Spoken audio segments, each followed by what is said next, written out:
Cleveland. Tell that story real quick. That's a pretty funny story. We haven't told it yet today. We've had so much to get to. Quickly, there were some Alabama folks that were going to meet me at the casino. Okay. And to watch the basketball game and then gamble afterwards. And I was like, the sports book here, they have legalized sports gambling, which every state should.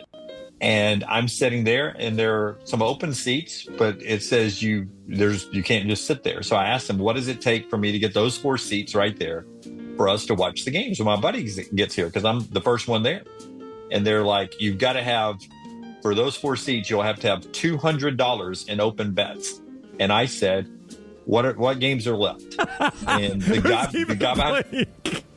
behind the counter did exactly that. He laughed. He says, are you telling me just to sit there, you're going to bet $200, not even knowing who's playing? I was like, yes, I am. You've just met me, I see.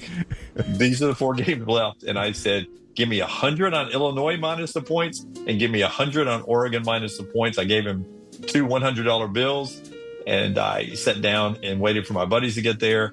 And then Illinois easily covers, Oregon easily covers. I go up, and the same guy says, do you feel guilty taking our money? I thought you were joking with me. You obviously were prepared. And I was like, dude, I promise you, I am the worst gambler in the world, but I think I've now found the way to do it.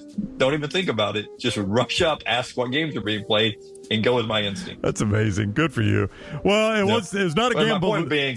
My point being, I've tried to use that cash everywhere. Yeah. Everywhere.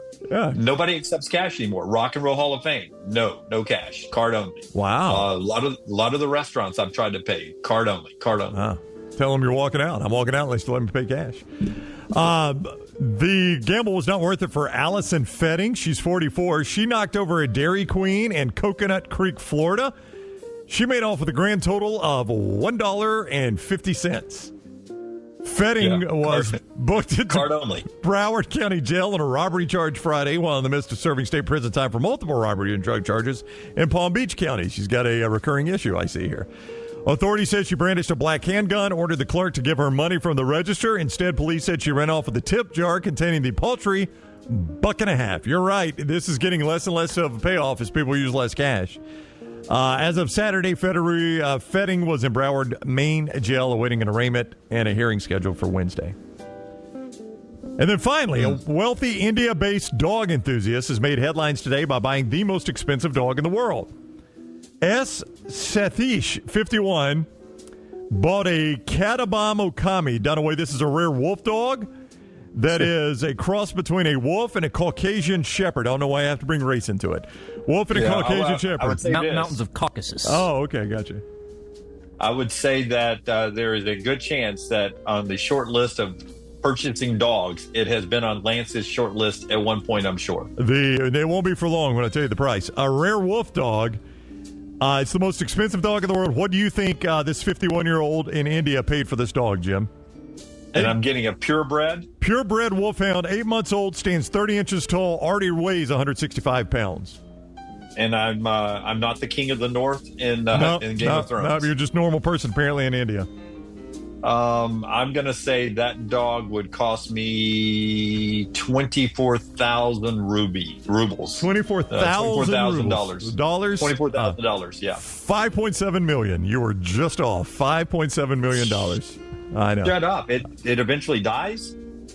I do not think it is eternal. No, I think it will die. I do not think the dog is immortal. Business? Let the Next Round help you. Contact us, sales@nextroundlive.com, and be part of the team. Advertise your product to hundreds of thousands of potential customers on our ever-expanding platforms. The Next Round can take your business to the next level. Join our existing partners in the fastest-growing media space, both live and on demand, while reaching the most desirable audience for your business. Get more information by emailing sales@nextroundlive.com, and one of our team members will work with you to build a plan to take your business to the next level using the Next Round. Take TNR on the go with a podcast built for your satisfaction. Miss Hour 1, find it in podcast form. Miss Hour 2, stream it now. Miss Hour 3, download it for later. Miss Hour 4, well, just know it's never coming back. Listen to TNR wherever you find podcasts. Take the Next Round anywhere you go with official Next Round gear. Buy yours today at nextround.store. Follow the Next Round on Twitter, Instagram, and Facebook at Next Round Live. Jim Dunaway, Lance Taylor, Ryan Brown. Live from the Birmingham Racecourse Casino Studios, the next round, presented by Bud Light, is on now. All right, good morning to you. Welcome into the next round in beautiful New Jersey. You see Jim Dunaway. I'm Ryan Brown. Welcome in. You laugh. I guess it's not beautiful in Newark, New Jersey. It is. It is. I think we're spoiled. Let me put it that way. We have so much green all year round in the South. We have great weather. We have beautiful women. We have beaches. I mean, we got it all. We got it all. No wonder everybody wants to move where we are now. It's just different. It's just different, man. It's just different. It's what makes America great. It is. But they don't know what we have. So I'll put it that way. Don't tell them. No, I don't want to tell them. They can stay here. We'll stay there, and it's all good. But it is. It's an interesting day here for Alabama because it's sort of the tweener day, right? This is when most teams would be traveling, but Alabama decided to come on and make the trip yesterday. So they got in. They are actually going to use I'll give you a chance to name the mascot. They're going to use the New Jersey Institute of Technology's basketball facilities as a secondary practice facility here, which is about 8 to 10 minutes from their team hotel. So really close to where they are. And that's where they'll practice a couple of times today. They'll actually get into the arena for the first time tomorrow. Game, of course, coming up on Thursday. But so they're at NJIT. You see that pop up on the bug every now and then. You want to guess the mascot? I'll go the Cavaliers, the NJIT Cavaliers. Okay. I'm going to go in the with back the room Eagles. want to take a guess? Eagles from Tyler. Scott may actually know this. Scott's good with this kind of thing. Scott, any guess? Tyler goes Eagles. I go Cavaliers. I don't know if Scott's got a guess. Well, I got to disqualify myself. I just cheated. Oh. They're the Highlanders. The Highlanders. They are the Highlanders, but Cavaliers and Eagles actually really close because you could see it being either one of those. But they are the Highlanders, and I think have they been in the tournament before? I don't know if they have or not, but they've been close before because I've seen them play a game. So I'm not sure if we've ever seen them. Yeah, that's where they'll practice today, and everything's going well over at the team hotel, I'm told, and we'll get a chance to get into the city tonight, by the way. Oh, going into the city. Yeah, you and Sarah Jessica Parker and Kim Cattrall, you and the girls headed into the city. Going to drink my Cosmopolitans and talk about everything that goes on in the city. But that's what we're going to do a little bit later on because it's, for us in the media, there's no media availability really today. So it's a day for me to do the show here with you guys. Great guest lineup coming up. And then after that, I'm going to go into the city and tool around, I think Lower Manhattan is where I'm going to go. All right. And then we're going to catch a little Italian dinner that Tom Stipe and the Crimson Tide Sports Network guys have pulled out. So country boy Jim goes into the city tonight. So Dunaway is traveling. He is in Newark. We will have a little tea over in Atlanta for the Auburn Tigers as they take on the Michigan Wolverines. We'll talk about both those games today.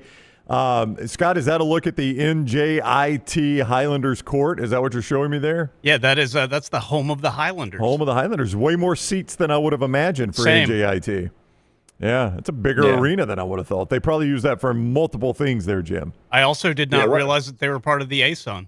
Oh, they're in the Atlantic Sun. Yeah, it's very. Wow. When I think New Jersey Institute of Technology, I'll tell you the two things I connect that with: the Atlantic Ocean and sun. Those are definitely two things I connect that with. I think technically they are closer to the Atlantic Ocean than North Alabama, who also plays in the ASUN, I believe. Jacksonville State did once as well, Jim. So yeah. So I think UNA and our buddies at Lipscomb are ASUN.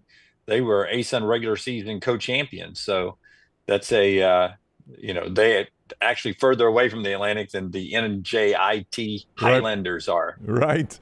So Little T will be over in Atlanta as well as Auburn takes on Michigan. Just talking to Auburn fans out and about, they, I think they feel better about the way their team played against Creighton, but I hear a lot about these two 7-footers.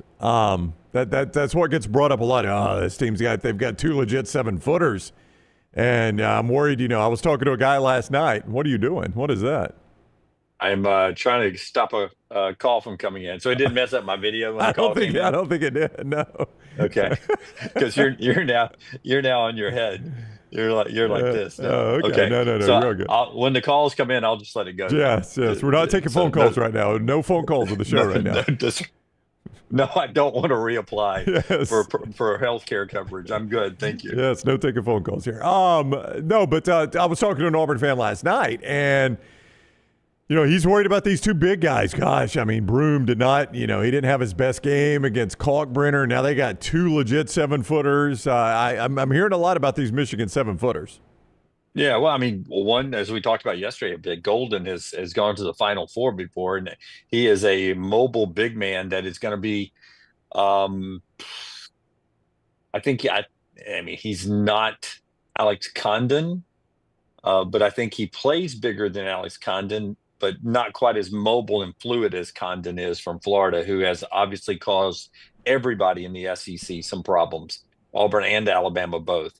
But he is a guy that can play big and has a little offensive game. The kid whose name from Yale I don't remember, but who's a problem last year for Auburn, he's got an offensive skill set as well. But for Auburn, it comes down to their defense. And when they turned that up in the second half against a really dangerous Creighton team, that was the difference in the basketball game. And I trust that Auburn defense. I trust that Auburn defense even more than I do any part of their offense. And the key with their offense is that they have a different guy that has stepped up when they needed him to step up most of the time this season. Pettiford this past weekend, Chad Baker-Mazara sometimes when Janai's not doing, but sometimes it's just Janai by himself who delivers the killer blow. But that defense is such a constant unit for Auburn, and they've been there. Alabama had great success going to the rim on them. And that may have opened the door for others to try to game plan that way. Because I don't think you can beat Auburn from the perimeter. Yeah. I really don't. I think you've got to beat them at the rim. Alabama did that. They couldn't beat them in Tuscaloosa on the perimeter. They beat them at the rim. I think Texas A&M was able to beat them at the rim. I think Florida was able to get success at the rim. They really beat them with great shooting from Walter Clayton Jr. They may be the only team. I'm gonna back up. Florida beat them from the perimeter. So most teams that don't have Walter Clayton Jr., when they beat Auburn, they're going to beat Auburn at the rim. And I can't wait to hear Stephen Pearl coming up to talk about the game plan with this Michigan team to see if he thinks that they have the skill set there to try to beat Auburn at the rim. Well, I'm going to look at just on KenPom. Michigan's offensive rating is 39th. They're 39th in the country. So I was going to give you teams Auburn played or SEC teams that fall into that group, somewhere in that neighborhood. Creighton is 33rd. So some similarities there with a big guy on the inside. They're 33rd offensively. Auburn's defense, I thought, played pretty well against Creighton, right? I mean, yeah, especially the second half. And listen, I don't think Auburn had the best first half, and I think Creighton shot their butts off in the first half. What they had 9 threes. Yeah. Michigan's not going to do that. And let me just say this: nobody does that against Auburn, except Creighton did one time. And as I do this exercise, I understand a number is not indicative. There are matchups and all of that. I get all of that before everybody says, "Oh, you can't just go by the number." I'm just giving you offensively where this team, kind of the neighborhood they live in, Michigan. Texas A&M, Jim, is 42nd. That's a team Auburn played, obviously. There's just not a lot of SEC. Georgia's 57th. We're starting to get too far away now. So somewhere in the neighborhood of Texas, who's 36, Texas A&M, who's 42nd, and Creighton, who is 33rd.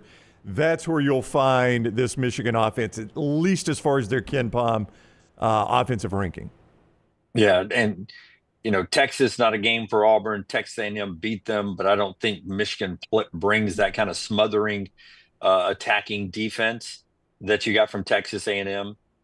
In Creighton, 9 threes in the first half. The only people that had hit that many threes, 9+ threes against Auburn this year, had been Florida, I think Alabama, Florida, Duke, and Texas A&M maybe. Anyway, it was 3 losses, and so Auburn was able to survive that. So I like this matchup. Again, I want to hear what Steven says about how they'll attack the bigs. But, we never talk enough about how Auburn rolls out big guys, too. I mean, Dylan Cardwell and Janai start. You have Chaney Johnson, who comes off the bench. I thought Ja'Kai Howard has gotten better as the year goes on. If you got to throw another somewhat big on the floor. So Auburn runs some height and some skill at you as well, but that perimeter defense and the guards is where Auburn makes their money. By the way, as the show continues here, maybe we'll get more of this. Zach Fish says, enjoy Newark, Dunaway. My job used to send me there damn near monthly. If the city gets boring, go to Hoboken, New Jersey. Awesome city, he says. Hoboken. Wonder how far Hoboken is. Give me a search on that one, Forrester or Tyler. Hoboken. I got you. I've always liked Hoboken. What used to be made in Hoboken? Was that where the Sports Channel was based out of? No, that was Secaucus. You're talking about WOR that used to show the Mets. This is WOR Secaucus, New Jersey. I used to watch that when I was a kid. Yeah. But I think Major League Baseball Network or maybe, or there used to be something called the Sports Channel. Okay. They had NHL games on back when I was a kid, and it seems like one of them was from Hoboken. Yeah, what you got, Tyler? Basis Studios. It'll take you 31 minutes to get there, and it'll take you by the Statue of Liberty. Oh, Jimmy America! You got to go see the statue. You got to go see Lady Liberty while you're here, Jimmy D.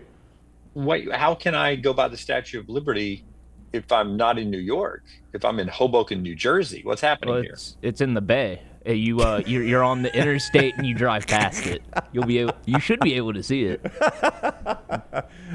But you can take the ferry out there. Yeah, Tyler. It's in the water, Jim. The Statue of Liberty. Now I know the one in Birmingham. It's on land. Yeah. The one in New York's in the water. You can't see that one from very far away. Yeah, though. you cannot. No. Yeah. Anytime I had to take Taylor home early on in her time at next round, I always drove right past the Statue of Liberty. I don't need to see it. Right? Yeah, you've already seen it. Listen. My schedule is the city today. Okay. And if I pass the Statue of Liberty, I pass the Statue of Liberty. Then it's the arena all day tomorrow, the arena on Thursday, Friday, maybe Alabama Team Hotel, maybe back at the arena for the show. Saturday's the arena, if we're still playing. God willing, Sunday home, reunite with my wife, if she'll have me. And then Monday, back on the show again. And we're fiddling it out, hopefully. How to go cover two teams at the Final Four. That would be the dream scenario. That would be the dream scenario. Okay, you're not making that plan. That's the dream scenario. No, that's the dream scenario. And a lot of people are saying baseball was started in Zach says baseball started in Hoboken. That's what Jim is talking about. Go. Okay. That's right. And Major League Baseball starts this week. There you go. The symmetry of this whole trip now coming together. Royal Payne in the chat says that if you Google search Hoboken, the first suggestion is Hoboken body found. Ooh. Yikes. Jim, let's be careful, Jim. The Hoboken body has been found, but that means at one point there was a Hoboken body. Yeah, I'll go ahead and tell you that any search about anything around here, that has been the first thing that's popped up in my crime statistics. My timeline. Crime statistics. Yeah. You get a lot of those up at that part. Yeah, I'll go ahead and tell you this. My my hotel, not that it would stop anybody, right? But I have old school iron, like ironing board. Okay. I had it leaned against the door. Just if somebody made it through the door last night, it would at least make a ruckus. Yes. No way anybody gets it. Yeah, because I want to be awake when I get murdered. Yes, I want to know it's coming. Are you going to hang up some soup cans in your hotel room? Tyler, listen. I'll go ahead and tell you. I had that ironing board leaned against the wall, and then I had the actual iron sitting on top of the ironing board, wedged in against that little latch thing that doesn't protect anything. Just hoping that maybe if he opened the door, very much like what was it, Home Alone? That would open, it would fall and hurt his foot. Oh! You set up a Tom and Jerry trap. He did. Don't always so worried about. Wait. And then I had two garbage cans in the path between there and there to try to slow him down a little bit. I don't know why I always assume he's a him. And then a chair he'd have to maneuver around, giving me just enough time to wake up and get decent to get stabbed. I mean, the hotel Dunaway is staying in is probably a top 5 brand. I'm not going to say the name. But, okay. I mean, if top 5 brand hotel, top 5 name hotel. It's right next to a golf course. I don't think you need to be that worried. I mean, the golf course. I think you're overselling that golf course. I don't know. I saw it on Google Earth when you told me where you were staying. It looked like a nice enough golf course. Yeah, it must be out the back door because I haven't seen it. I got the interstate out the front door here. Well, that's just being in New Jersey. And these curtains from the original Tonight Show. I know. I'm waiting to see the guest. Stephen Pearl's going to walk out from behind the curtains shortly. I'm telling you. Richard Nixon, what are we going to do about Watergate? The biggest and baddest track in NASCAR, Talladega Superspeedway, ready to put on another amazing show in April. If you've never been to this track, you got to check it out. The Beast is 2.5 miles of nothing but pure speed and incredible action at every turn. Don't miss the Jack Links 500 NASCAR weekend at Talladega Superspeedway, April 25 through 27. Get your tickets now, TalladegaSuperspeedway.com, TalladegaSuperspeedway.com. Also, a reminder to you, is your power bill higher than expected? Changes in your energy use, especially with Alabama's crazy weather, could be the reason why. Check out Alabama Power's free My Power Usage tool. It helps you track how much energy you are using and when. It's a great way to spot patterns and avoid surprises. Plus, Alabama Power offers easy tips to help you save. Visit alabamapower.com/mypowerusage to learn how to manage your usage and keep cost in check. Something we talked about on the show last week, leading into Alabama and St. Mary's. Actually, it wasn't even leading into that. It was just looking ahead to St. Mary's, is whether or not upsets are more likely. And I talked to Furman about this. He had some stats on it, but he wasn't willing to, go one way or the other on this. Whether or not it makes an upset more likely if you play the team's pace, if you're the underdog, or if you're the opposing pace. So in other words, does BYU, the point spread's roughly the same, does BYU have a better shot of upsetting Alabama because they play more Alabama's pace than St. Mary's did because St. Mary's doesn't play Alabama's pace?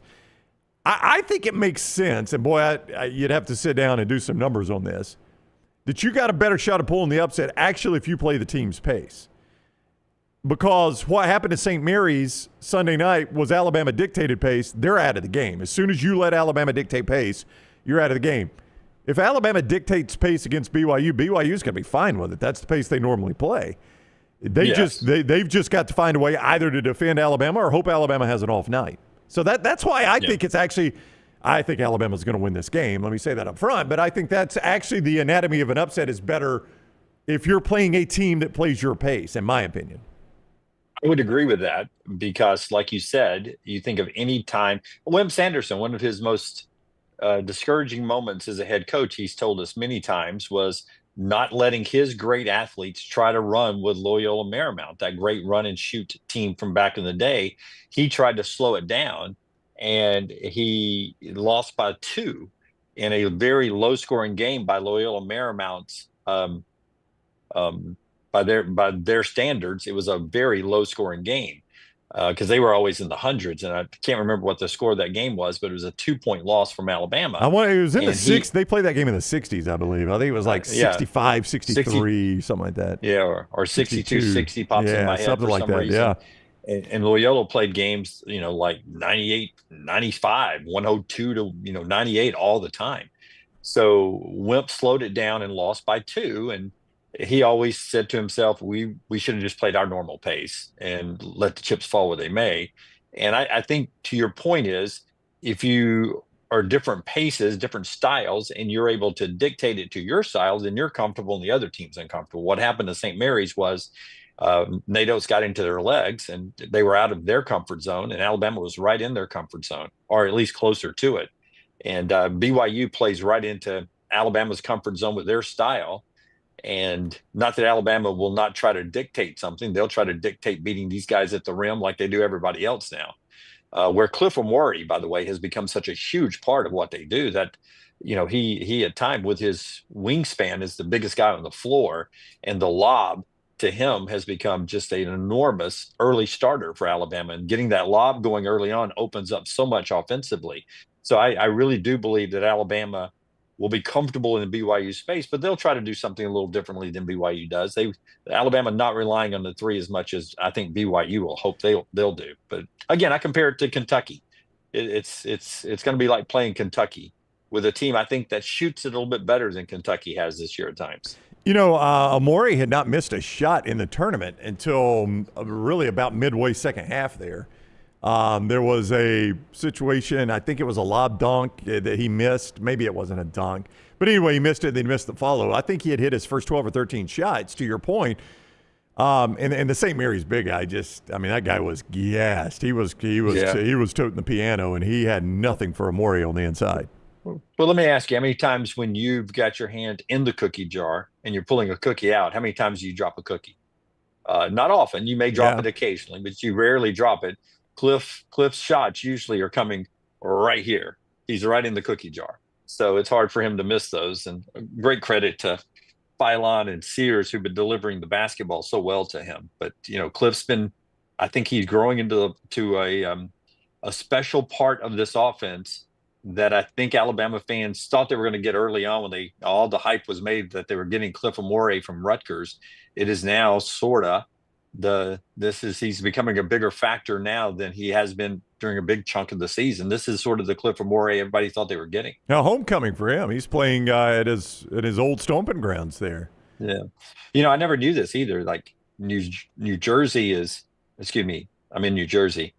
NJIT, New Jersey Institute of Technology, and Seton Hall are only separated by about a few minutes. So they're virtually, their campuses don't connect, but they're very close to connecting. One of the great rivalries in all of Northeastern basketball, NJIT and Seton Hall, right? Yes, when they get together. When the Pirates and the Highlanders play, you throw out the record books. That's right. Let's talk about the point spreads, courtesy of MyBookie.ag, code NextRound, MyBookie.ag, code NextRound. You've got this... I don't know why you've settled on this, but you've got this point spread line of demarcation. Alabama, they're a favorite over BYU, and it's just continued to climb. It's up to 5.5 now. That's at your number. I don't know where you've gotten this number, this 5.5 number. Can you explain the Jimmy Dunaway system real quick? I cannot divulge. You can't my disclose. Information, okay, but somebody I trust, and I started noticing this 5.5 line. It becomes a very big line for most games. Nothing's perfect, but 5.5 rising. If you rise above that 5.5 line, that's a good place to be. Yeah. Talk to Furman about that one day. See what he says. All right, I'll ask about Furman. 5.5. Right. 5.5 seems like a pretty big number. So 5.5, we're right on that line now. If this thing kicks up to 6.5, I feel good about Bama. 175.5 is the total. That also has continued to climb. Florida, 6.5 point favorite over Maryland out in San Francisco. Duke, where Dunaway is there in Newark, is a 9.5 point favorite over the Arizona Wildcats. Ooh. Yeah, Texas Tech, a 5.5 point favorite over Arkansas. On the Friday games, Michigan State, they're in Atlanta, a 3-point favorite over Ole Miss. Tennessee, a 4.5 point favorite over Kentucky and Indianapolis. Auburn, a 9-point favorite over Michigan, they're in Atlanta. And Houston, back in Indianapolis, an 8-point favorite over the Purdue Boilermakers. That is the total in that game is 132.5. 132.5. 43 points lower than the Alabama BYU total. So that's your ends of the spectrum. Purdue, Houston, that's going to be a bloodbath defensive game. Alabama BYU looks to be a high-scoring game with a lot of offense if you like that. Just looking at those MyBookie lines, man, go ahead and move Florida, Auburn, and Houston out. Move them to the Elite Eight. Okay. No contest. All right. There you go. Florida, Auburn, and Houston to the Elite Eight. Don't even have to think about it. I'll let Steven know here in about 7 or 8 minutes. Done deal. Please don't do that. Don't even have to do the work. MyBookie.ag with all those point spreads. Code NextRound when you sign on at MyBookie.ag. Code NextRound. That is going to give you that 50% sign-on bonus up to $1,000. Code NextRound. Well, also a $10 casino chip you can play with in the MyBookie.ag casino area. Bet anything, anytime, anywhere. MyBookie.ag. Code NextRound. MyBookie.ag. Code NextRound. Before you drop off, we talk to Stephen Dunaway. It's going to be an exciting weekend here in Birmingham as the women's NCAA tournament comes to town for the Sweet 16. It's done differently. The Sweet 16 in the Elite Eight in women's basketball, there's only 2 sites. So you'll have a total of 4 games in the first 2 days, and it is over a 2-day span. And that's exciting for us to get something like this at Legacy Arena. It's going to hopefully be on the rotation. Every 4 years we'll get the women, every 4 years we'll get the men. So 2 years between, if that made sense, what I just said. Every 2 years we'll have the women and the men, I guess is the way of putting it. But the women coming to town, and it's going to be fun Friday and Saturday. Yeah, looking forward to that. And, last night we had the Alabama women who almost earned their way back to play here in Birmingham. They lost to Maryland 111 to 108 in double overtime. They blew a 17-point lead late in that game. And then Sarah Ashley Barker hit a three that thought was going to be a game winner in regulation. And then Maryland hit a big three that sent it to overtime. And then Sarah Ashley actually hit 3 free throws to get it to double overtime, fouled with no clock. And then it ended up being just a crazy game, one of the best women's college games of all time, it's being told. Sarah Ashley Barker ended up with 45 in the game, more points than any Alabama players ever scored in the NCAA tournament, and 4th most all-time in women's basketball history is the effort she put out there with her 45 last night in her final game for Alabama. But it was a tough loss for the Tide. But Maryland comes to Birmingham with all the other women. You can get your tickets. We'll send 2 teams from this site to the Final Four. Half the Final Four will come out of Birmingham coming up this weekend. And that's all your tickets for you right there at ncaa.com/WBB tickets. I think I got that right. You did. Help me with that website. Yeah.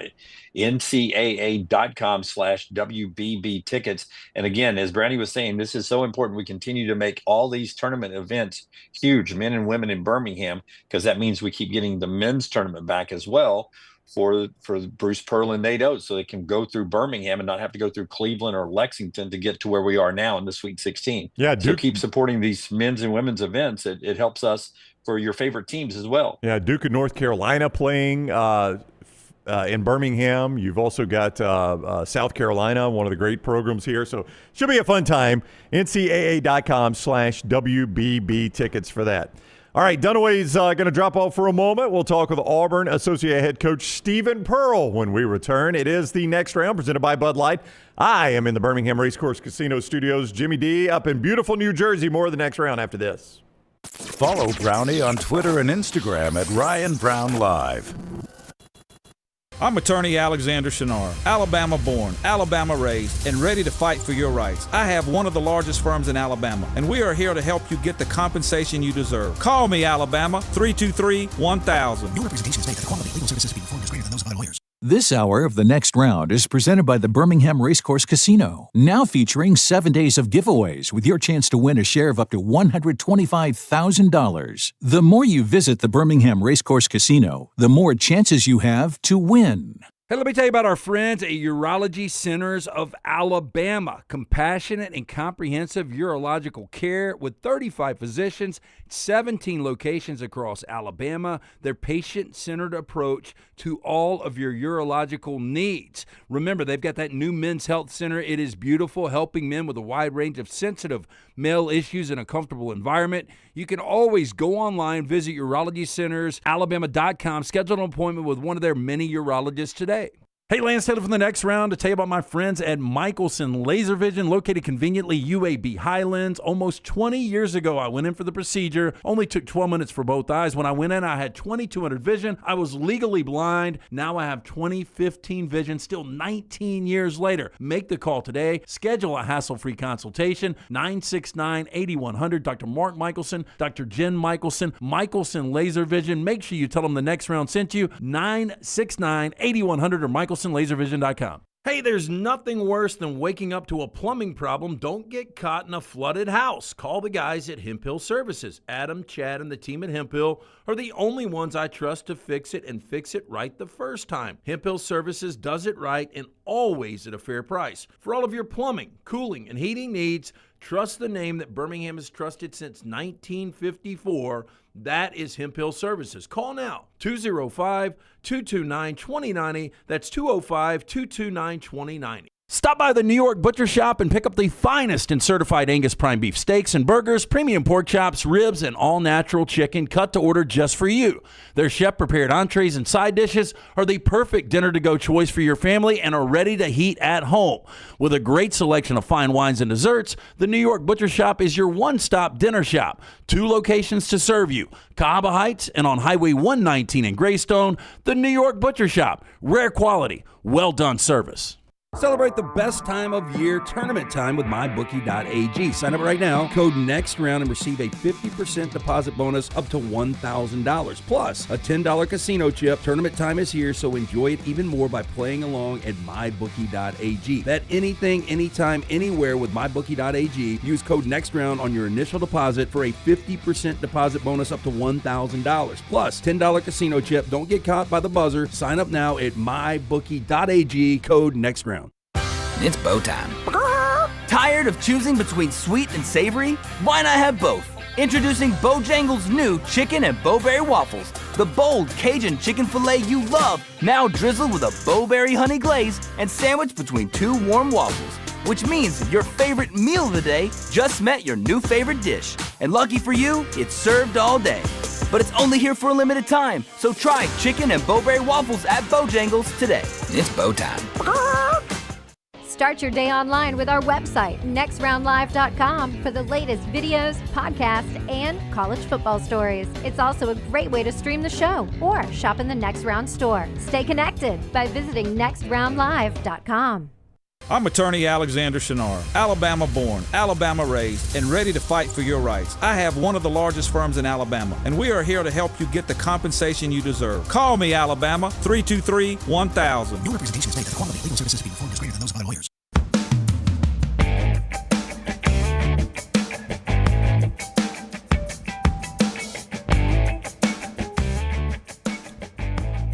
A reminder as we come back, the biggest and baddest track in NASCAR, Talladega Super Speedway, is ready to put on another amazing show in April. If you've never been to the track, you got to check it out. This beast is 2.5 miles of nothing but pure speed and incredible action at every turn. Don't miss the Jack Links 500 NASCAR weekend at Talladega Super Speedway, April 25 through 27. Get your tickets now, TalladegaSuperspeedway.com. That's TalladegaSuperspeedway.com. Let's go to the Shannara hotline. Alexander Shannara Trial Attorneys, Auburn Associate Head Coach Stephen Pearl with us now. Welcome in, Coach. Congrats on the wins over the weekend and being in the Sweet 16 again. I know that is just part of the road to the prize, but I guess every time you advance, you breathe a sigh of relief and feel good about it for at least a moment. Yeah, no, it was more of a relief to beat Creighton than anything. Just hadn't been back there since 2019, so it was good to get over that hump. And obviously we beat a really good Creighton team who, we thought has been playing some of their best basketball. Basically went into Lexington and played a road game against Louisville and beat them pretty handily. So had our hands full and beat a really good team to get to the next round. Yeah, you and I were texting after your win over Alabama State and Creighton beat Louisville, because there had been so much talk about Louisville playing, like you said, a home game, and Louisville being ranked number 10 and all of that talk. And you and I were texting like, dang, Creighton just kind of ran them off the court. I mean, I know just your first blush of watching Creighton live, you knew that was going to be a handful.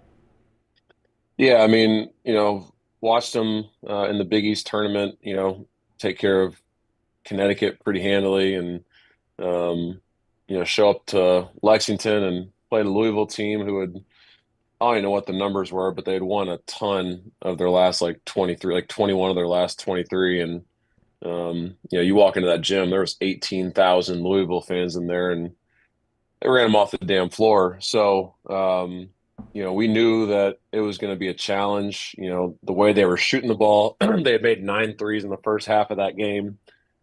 They had an All-American on their roster in Kalkbrenner, and then they had a point guard in Ashworth that we felt like may have been the best point guard, one of the best point guards we had played all year. When you look at Braden Smith and Mark Sears and Zakai Ziegler, like this Ashworth dude was as good as all of them. And, we knew that we had a big challenge ahead of us. And, we first half, we're down 2 and they had made 9 threes, went into the locker room at halftime feeling pretty good about that, because yesterday they had made 9 threes in the first half and they were beating that team by 15 to 20. So it was, found ourselves in a unique situation at halftime. But, I thought overall we played really well. We played like we looked against Kentucky a few weeks ago. And that was refreshing to see, and I thought our guys responded to the challenge. Speaking of challenges, I mean, we played it on the show on the post-game interview with Andy. You were pretty vocal about your disappointment. BP was as well in the post-game. I assume, obviously, that had already been said in the locker room. I don't think you just come out and say something that hasn't been said in the locker room. It's rare I've heard you that frustrated over the way the team played. They obviously responded to it. But that was pretty rare frustration that I've seen out of you. Well, it actually wasn't. It hadn't been said in the locker room yet. I went straight from the handshake line to Andy, and I was pissed. Just being totally transparent. I felt like last year when we lost to Yale, we let some things kind of catch up to us that hadn't been addressed, and I did not want that to happen this year, so I felt like it was in the best interest of everyone that I just called out, and Dylan did the same thing and BP did the same thing. So it wasn't like a premeditated conversation that we had as a group or as a staff.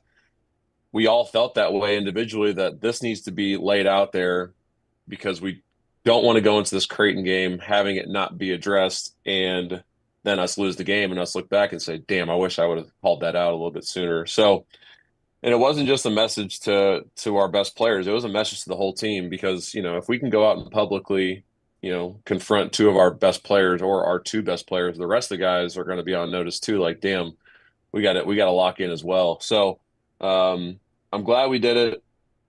I think Dylan, to his credit, did it more than anybody. And did it in front of the team as well. And I really think that woke our guys up because our guys respect Dylan. In a sense, they fear Dylan a little bit because Dylan, he's not a guy you really want to mess with. But more than anything, they respect him. And, when he says something, guys listen. And I thought our guys really did listen to the messaging that was being put out there after Alabama State. And, for us, it's about continuing that same energy and that same motivation that we had going into Creighton, because we can't just let up on it. We won one good game. We obviously, have a lot of tough opponents coming up if we continue to win. Auburn Associate Head Coach Stephen Pearl with us on the Shannara Trial Attorneys Hotline. So you move on to Atlanta now. That building has been really, really good to you. Now, those have been December and November games. They have not been NCAA tournament games. But I would imagine as a team, there's something about being comfortable in a building, and I cannot imagine that State Farm Arena wouldn't be a place of comfort for this Auburn team as well as you have performed there. Yeah, I mean, it's obviously going to be great to be so close to home, but ask Louisville how that worked out for them. You know what I mean? Like it's all about matchups, and Creighton was a bad matchup for Louisville. And obviously it showed. They were up by 20 points a couple times in that game. So as good as it is to be close to home, we're playing a Michigan team that's won 5 straight quad 1 games. They're playing some of their best basketball of the season. So they got 2 7-footers that they put in ball screens together. It's a unique challenge. And then they got a bunch of guards that can, really mix it up. Guys that can really get to the basket. They got some streaky shooters on their roster. One of their Roddy Gale made 4 or 5 threes in their last game. He made 3 all of conference play. So there's a confidence to them right now that they are playing with that, regardless of if we were playing in Neville Arena or in State Farm Arena, we're going to have our hands full. But, it'll be great to see a bunch of Auburn folks in that building come Friday. Yeah, it's an expensive ticket, as you, I'm sure, well know. I'm sure you've been hit up for a few. Have you? Yep. Yeah. So you've been hit Well, up. yeah. I mean, I got to my phone after the game, and I had like 20 texts like, "Oh, we're coming to Atlanta." I'm like, "All right, yeah. I hope you enjoy the city because you're not getting in the building." But it'll be it's a tough ticket, and freaking hotel rooms are over $1,000 a night, and tickets to the game are just absurd. So it's a great site because obviously you have Auburn and Ole Miss, 2 pretty local teams, so their fan bases will travel for that. But then you got 2 really good basketball programs in Michigan and Michigan State. So that's going to be an incredible environment for college basketball all weekend in the city of Atlanta. So I've heard from a lot of Auburn fans about these 2 7-footers. That has been talked about a lot in the Auburn fans I've encountered. When you watch Michigan on tape, give me an offense that they're comparable to that you have faced. If Auburn fans have watched you play who, they do a lot of things Michigan does. I'm going to be totally transparent with you. I have not watched 1 second of Michigan because all I've been doing for the past 36 hours is on the phone with the transfer portal stuff. Coach Burgermaster is the one that has this scout. I'm going to dive into him a little bit more today. But, I would say, just from the stuff I've seen live, they run a lot of, 5-out motion where it's just a lot of passing and screening and ball screening, and they're just working through each other. And, Ole Miss has a similar type of style in that regard with their offense, but no one's going to be able to trot out 2 7-footers. And then those guys set ball screens for each other. And, their best passer is the one that's in the ball screen in the 7-foot Danny Wolf. So it's very unique. It's not like anything we've really seen all year because there's not a lot of 4 or 5 ball screening teams in our league. So it'll be way different. Luckily for us, we have, some good size on the front line with Dylan, Janai, and Chaney. But they're going to have their hands full because, those are 2 of the best bigs in all of college basketball. And obviously we got to win that battle for us to have a chance to win the game. I did not intend to speak on this, but since you brought it up, why does the transfer portal open during the NCAA tournament? I understand there are times on the calendar where classes, I get it. Like during the bowl season and the college football playoff, the semester has ended and guys are trying to get where they're going. We're in March. What's the practicality of having the transfer portal open right now? Yeah, what's the practicality of that, and what's the practicality of Creighton having to play Louisville an hour from their campus? I don't know.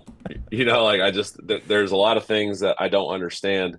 For me, I just feel like for everyone to have, to be playing on a level playing field, it's just got to open the day after the national championship game, and then we all get a month to just go crazy in the portal. But right now, it's really difficult for teams that are still playing because, obviously we're trying to get ready for, one of the best teams in the country in Michigan. At the same time, we're fielding and making, 100 calls yesterday, because for us, we're losing a lot of guys. As we have 10 senior citizens, according to the fans on Twitter. So everyone's really worried about that late tip on Friday. They're worried it's going to be past their bedtime. But no, we have to replace a lot of guys. So obviously, we got to go get 6 really good players, and we're having to spend a lot of time evaluating, making sure we make good roster decisions because that's one of the reasons that we've won 5 championships in the last 8 years is because we've done it with 5 totally different teams, but we've made great evaluations on players to bring into this program. So, it puts us at a little bit of a disadvantage because we need to spend, way more time on Michigan, but we're having to spend a ton of time on this portal because we obviously want to continue to be relevant in college basketball and in the SEC. Dusty May is a guy, I don't know how familiar you are with him, but he obviously, to take a Florida Atlantic team to the Final Four is an incredible job of coaching. Here he is back at the Sweet 16. There are guys that just seem like they know how to coach in the postseason, and he strikes me as one of those guys. Yeah, I've known Dusty since I first became an assistant at Auburn. He was at Florida. We went on a European recruiting trip, and we hung out and spent a lot of time together. And he and I have become buddies since then, and have nothing but a ton of respect for him and the job that he and his staff do. Working their way up from FAU, taking that team to a Final Four, and then obviously in his first year at Michigan, as a brand new roster, completely reconstructed team. And, they obviously win the Big Ten tournament title and, beat 2 really good teams in the first round in UC San Diego and Texas A&M to make it to a Sweet 16 in year 1. So the guy knows how to coach. He runs good stuff. He understands how to get the most out of his players. And, he's one of the best up and coming coaches in all of college basketball right now, and will continue to have a ton of success. And, we're obviously, it's going to be quite the challenge for us playing such a good team and that's playing well at the right time. Before you go, you played this conference all season long. I know you cannot be surprised to see 7 teams in the Sweet 16. I would ask you, though, did you ever think you'd live to see a day where you would have 7 teams from one conference in the Sweet 16? I mean, no, especially the SEC. Having played in the SEC, it was so top heavy. When I was at Tennessee, there was always 4 or 5 really good teams, and the rest of the league was just okay. But that just speaks to the depth of what this league was. Obviously, in the first round, there was a lot of people that were talking about how overrated the league was. But you look at the top half of the league and how strong the league is, and we get 7 teams in, and then you add Arkansas and Ole Miss into that mix. That speaks volumes about how great this league was all season long, and it was really tough Saturday and Sunday for all the SEC haters out there. But no, I mean, it's just a lot of credit goes to the commissioner. A lot of credit goes to the athletic directors in this league that went out and hired the right guys, to come in and hire.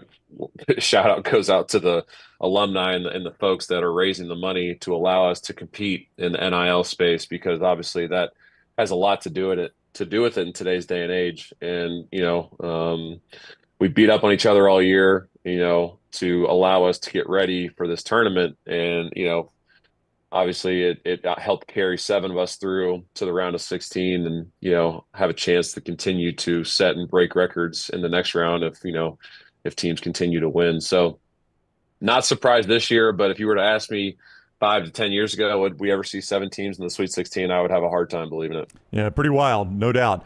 All right, Auburn taking on Michigan late night over in Atlanta. The bus ride for the Auburn team, and a ton of Auburn fans waiting on them there, I am sure. Coach, best of luck to you in the Sweet 16 and the Elite 8. We always appreciate the time. Appreciate you guys. Talk soon. All right, take care. That is Stephen Pearl, the associate head coach of the Auburn Tigers, joins us weekly, as we always appreciate him doing, on the Alexander Shinnara Trial Attorneys Hotline. You heard there, Tyler, let's hear from some of the players for both Alabama and Auburn. And we'll start with Auburn, since we just talked to Coach Pearl. Start with cut number 5, if we can, Tyler. Janai Broome, the Auburn Star National Player of the Year candidate all year long, probably did not have his best offensive game there in Lexington either day, really, when you look at what he did. But still, even though they weren't leaning on him for points against Creighton, it was more of a Todd Pettiford show there against the Blue Jays. Broome still had to crash the boards, and he talks here about the importance of rebounding and what it means for his team. And how important was that to limit those second shot opportunities for an offense like Creighton? I mean, it was very important. I think that's just everybody being bought into wanting to win. Obviously, you got to contribute to be on the court. So if that's what we got to do is rebound in basketball while our guards are, having great games. I didn't have a good offensive game. I shot 4 for 13, but that's okay. I came here to win. This season's about winning. I know my teammates got my back, and they know I have theirs. So, my shots weren't falling, so I just try to do whatever I can to impact winning, and I let everybody else do the scoring. He got called out by Stephen Pearl after that game, after the Alabama State game, as you heard us talk about him a moment ago. So did Chad Baker-Mazara. The Auburn guard is a guy that is a polarizing guy. His fans love him. They sometimes get frustrated with what he does to get himself off the court. He's kept that under control in this tournament, and is also trying to be more of a team leader with guys like Miles Kelly, who was new to this team this year, and a young guy like Todd Pettiford. Man, I don't believe he's a freshman. I got to double check that kid. Nah, he played like a man. He's not scared of the moment. I just love the confidence that he has in himself, and just to see a freshman like that is really rare, for real, coming and taking big shots and just playing the way he does. I love it. And we back him up, we support him, and I just want to tell him, just keep going, keep that confidence. We got your back, brother. I mean, Tahad is special, and that's what special players do. They come out there and make big plays, big shots, and that's exactly what he did today. And I just pray he keeps it going this next weekend and until the national championship. My apologies. That was Chad Baker-Mazara and Miles Kelly talking about Todd Pettiford.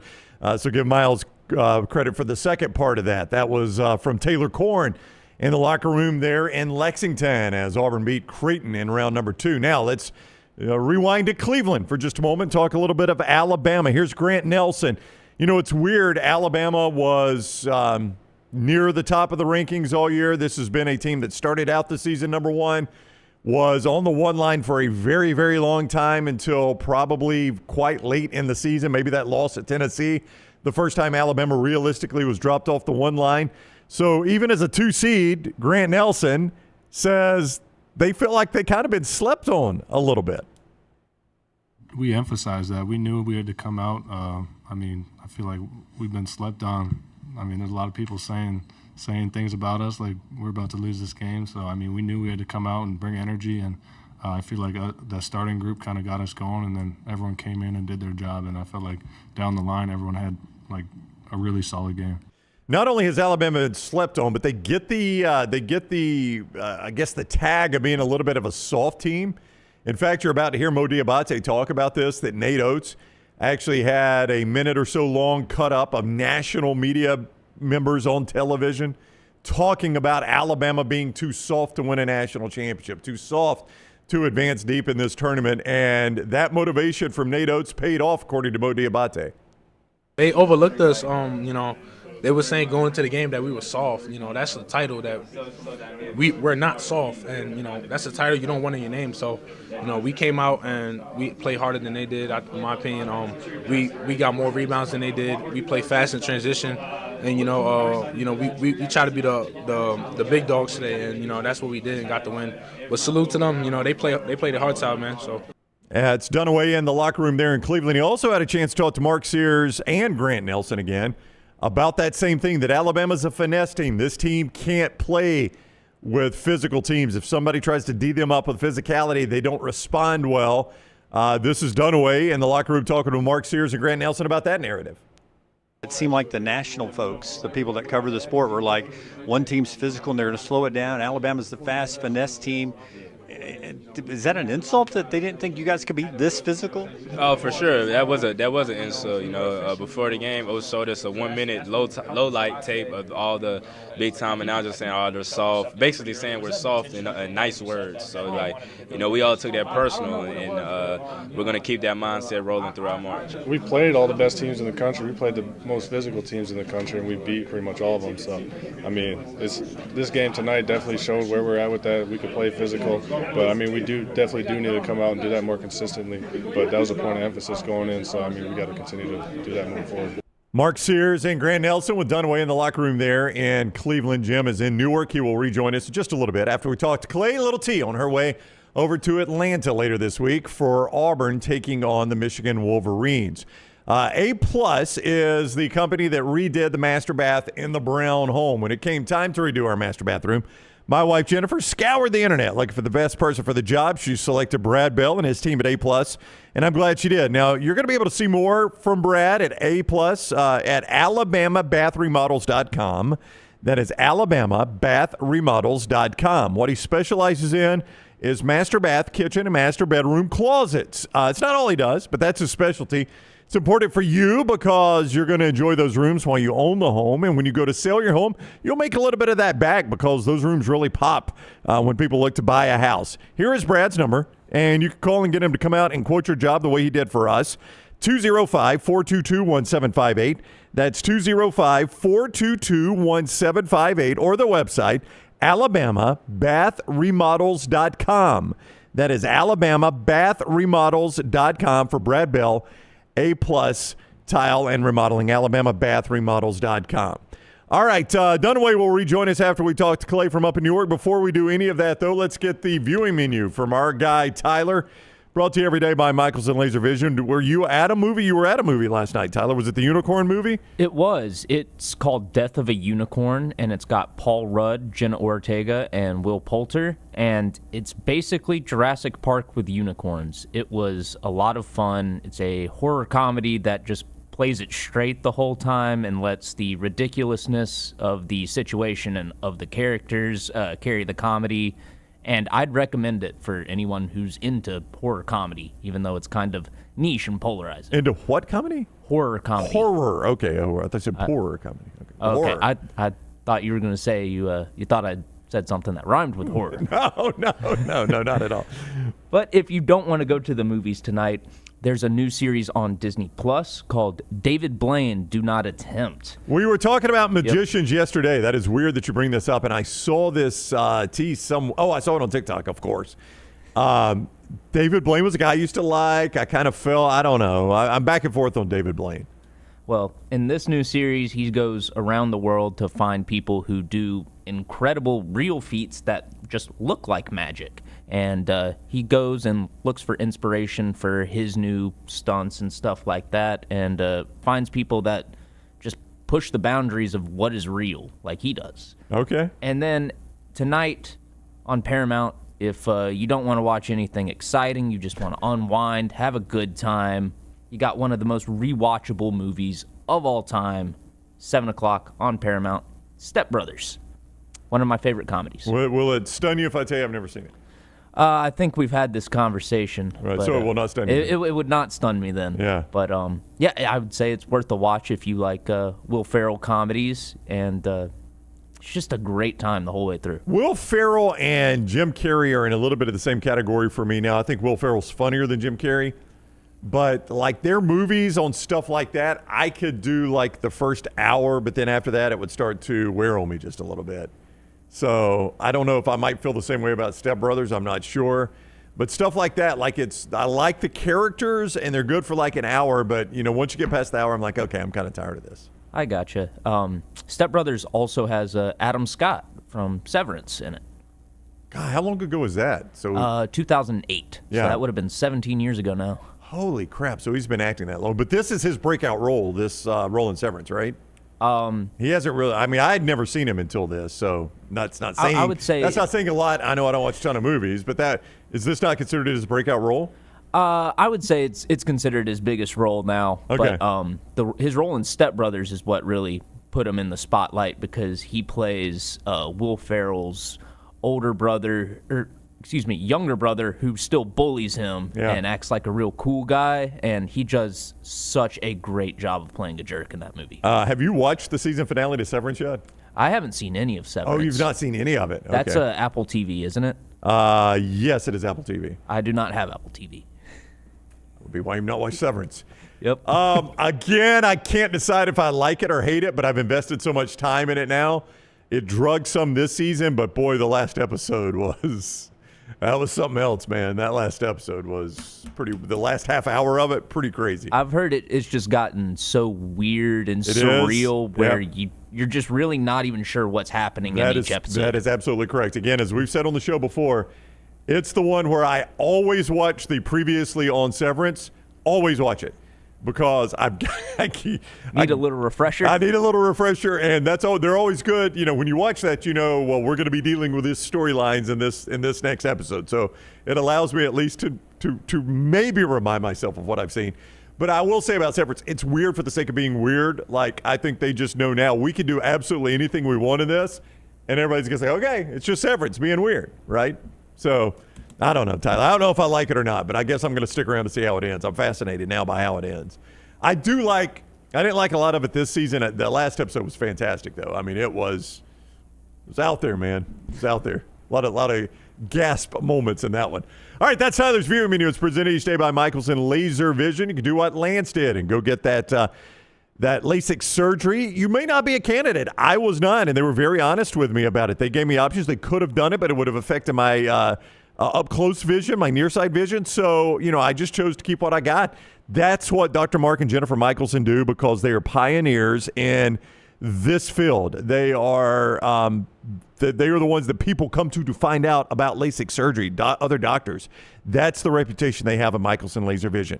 If you want the gift of sight and improve your vision, 969-8100 or MichelsonLaserVision.com. Just tell them you want the Fighter Pilot Vision Land Scott, 969-8100 or MichelsonLaserVision.com. Clay Travis, founder of Outkick, next on the Next Round. Follow Dunaway on Twitter and Instagram at Jim Dunaway. I'm attorney Alexander Shinar, Alabama born, Alabama raised, and ready to fight for your rights. I have one of the largest firms in Alabama, and we are here to help you get the compensation you deserve. Call me, Alabama, 323-1000. No representation is made that the quality of legal services being performed is greater than those of other lawyers. Storm season is here. Make sure you have a plan of action in place right now. Greg from Pell City and Storm Restoration Roofing should be your first call when storms hit. Insurance companies love working with Storm Restoration Roofing because of Greg Nelson's name and reputation in the industry. When storms hit, call Greg Nelson. He's local, 205-542-3531. He's the home of the free no-cost roof inspection. Greg from Pell City on Facebook, 205-542-3531. It's Storm Restoration Roofing. Hey, Lance Taylor from the Next Round to tell you about one of our favorite places for breakfast, lunch, and dinner. That is Hamburger Heaven since 1982. Hamburger Heaven has been serving Birmingham's best hamburgers, cheeseburgers, French fries, hand-spun milkshakes, and sandwiches made fresh to order. All of their ingredients are fresh and prepared daily. This includes their beef, always fresh, never frozen, hand-pattied each and every day. For breakfast, lunch, or dinner, visit any of the 4 locations, Highway 280, Irondale, Gardendale, and Homewood. What a great time of year to be online with our friends at mybookie.ag, mybookie.ag, where right now you get a major current sign-up bonus, a 50% deposit bonus up to $1,000, plus a $10 casino chip when using the code NEXTROUND. That's code NEXTROUND. We're talking about all the madness of March, the NBA playoff race, the start of Major League Baseball, and it's all for you right now online when using the code NEXTROUND. Go sign up today, mybookie.ag, code NEXTROUND. Start with the most exciting game on hardwood. Add the best ballers in the country, a season-culminating tourney, the smell of popcorn in the air, and hundreds of your closest friends absolutely losing it along with you. That's Fandom U. It's all part of the curriculum. The NCAA Division I Women's Sweet 16 and Elite 8, March 28th through the 31st in Birmingham. Buy your seats today at ncaa.com/WBB tickets. Class dismissed. It's bow time. Tired of choosing between sweet and savory? Why not have both? Introducing Bojangles' new chicken and bowberry waffles. The bold Cajun chicken filet you love, now drizzled with a bowberry honey glaze and sandwiched between 2 warm waffles. Which means your favorite meal of the day just met your new favorite dish. And lucky for you, it's served all day. But it's only here for a limited time, so try chicken and bowberry waffles at Bojangles today. It's bow time. You could win a Cadillac CT5 or your share of $25,000 in free play and cash at Birmingham Racecourse Casino. The more you visit, the more chances you have to win. Play the latest, most exciting games around with fun bonuses and big jackpots. You can be a winner too. Come win your share during the Cadillac CT5 and $25,000 giveaway at Birmingham Racecourse Casino. Drawings April 5th and 6th. Located off I-459, exit 31, Derby Parkway. Must be 21 or older, must be present to win. The biggest and baddest track in NASCAR is Talladega Super Speedway, and it's ready to put on another amazing show in April. If you've never been to the Talladega Super Speedway, you have to check it out. This beast is 2.5 miles of nothing but pure speed and incredible action at every single turn. Don't miss the Jack Links 500 NASCAR weekend at Talladega Super Speedway, April 25th through 27th. Get your tickets now at TalladegaSuperspeedway.com. Don't miss the action. TalladegaSuperspeedway.com. I'm attorney Alexander Shinar, Alabama born, Alabama raised, and ready to fight for your rights. I have one of the largest firms in Alabama, and we are here to help you get the compensation you deserve. Call me, Alabama, 323-1000. Your representation is made that quality legal services being performed is greater than those of other lawyers. Jim Dunaway, Lance Taylor, Ryan Brown. Live from the Birmingham Racecourse Casino Studios, the Next Round, presented by Bud Light, is on now. All right, we return on the Next Round. Dunaway will be back with us from New Jersey in just a few moments after we talk to Clay Travis. I'm Ryan Brown, Lance Taylor on vacation. My vacation starts this afternoon, so I'll be back with you guys on Monday. EG is down at the Open of Auburn Spring Practice. See more on our social media at Next Round Live and also thebarnauburn.com as Auburn opens spring. And don't forget all the Alabama spring coverage over at our other site, the Alabama site, covercrimson.com. A reminder as we return, it is a great time to get to Bojangles. Ordering Bojangles Bites, the easiest choice you'll make today. The bite-sized hand-breaded chicken fried to crispy perfection, making it perfect for sharing, snacking, or when you're on the go. Just don't call it a nugget. The only hard part, choosing from 6 dipping sauces, one for every craving, from the creamy house-made ranch to the sweet and spicy peach honey pepper sauce. It all depends on what kind of mood you're in. Head to your nearest Bojangles today and discover the dippable, shareable, craveable Bo Bites. It's Bo time. Clay Travis is the founder of Outkick. You can also see him on social media at Clay Travis and see him on Fox as well. Welcome in, Clay. Hope you're doing well today. Also, sometimes see me in the Air Force One plane with the President of the United States. I was going to bring it up. At additional sporting events, hanging out with my guy Trump. So you never know where I might pop up. So a couple things on that. And well, number one, let's talk about the event first, because I am not a big collegiate wrestling guy. I don't suppose you watch a lot of collegiate wrestling, do you?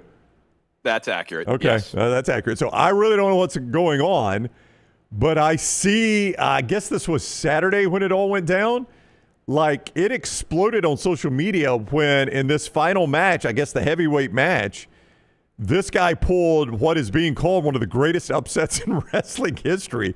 I would not have known, but man, to see the crowd reaction to that whatever arena you were in, that place was packed, and they went insane for that.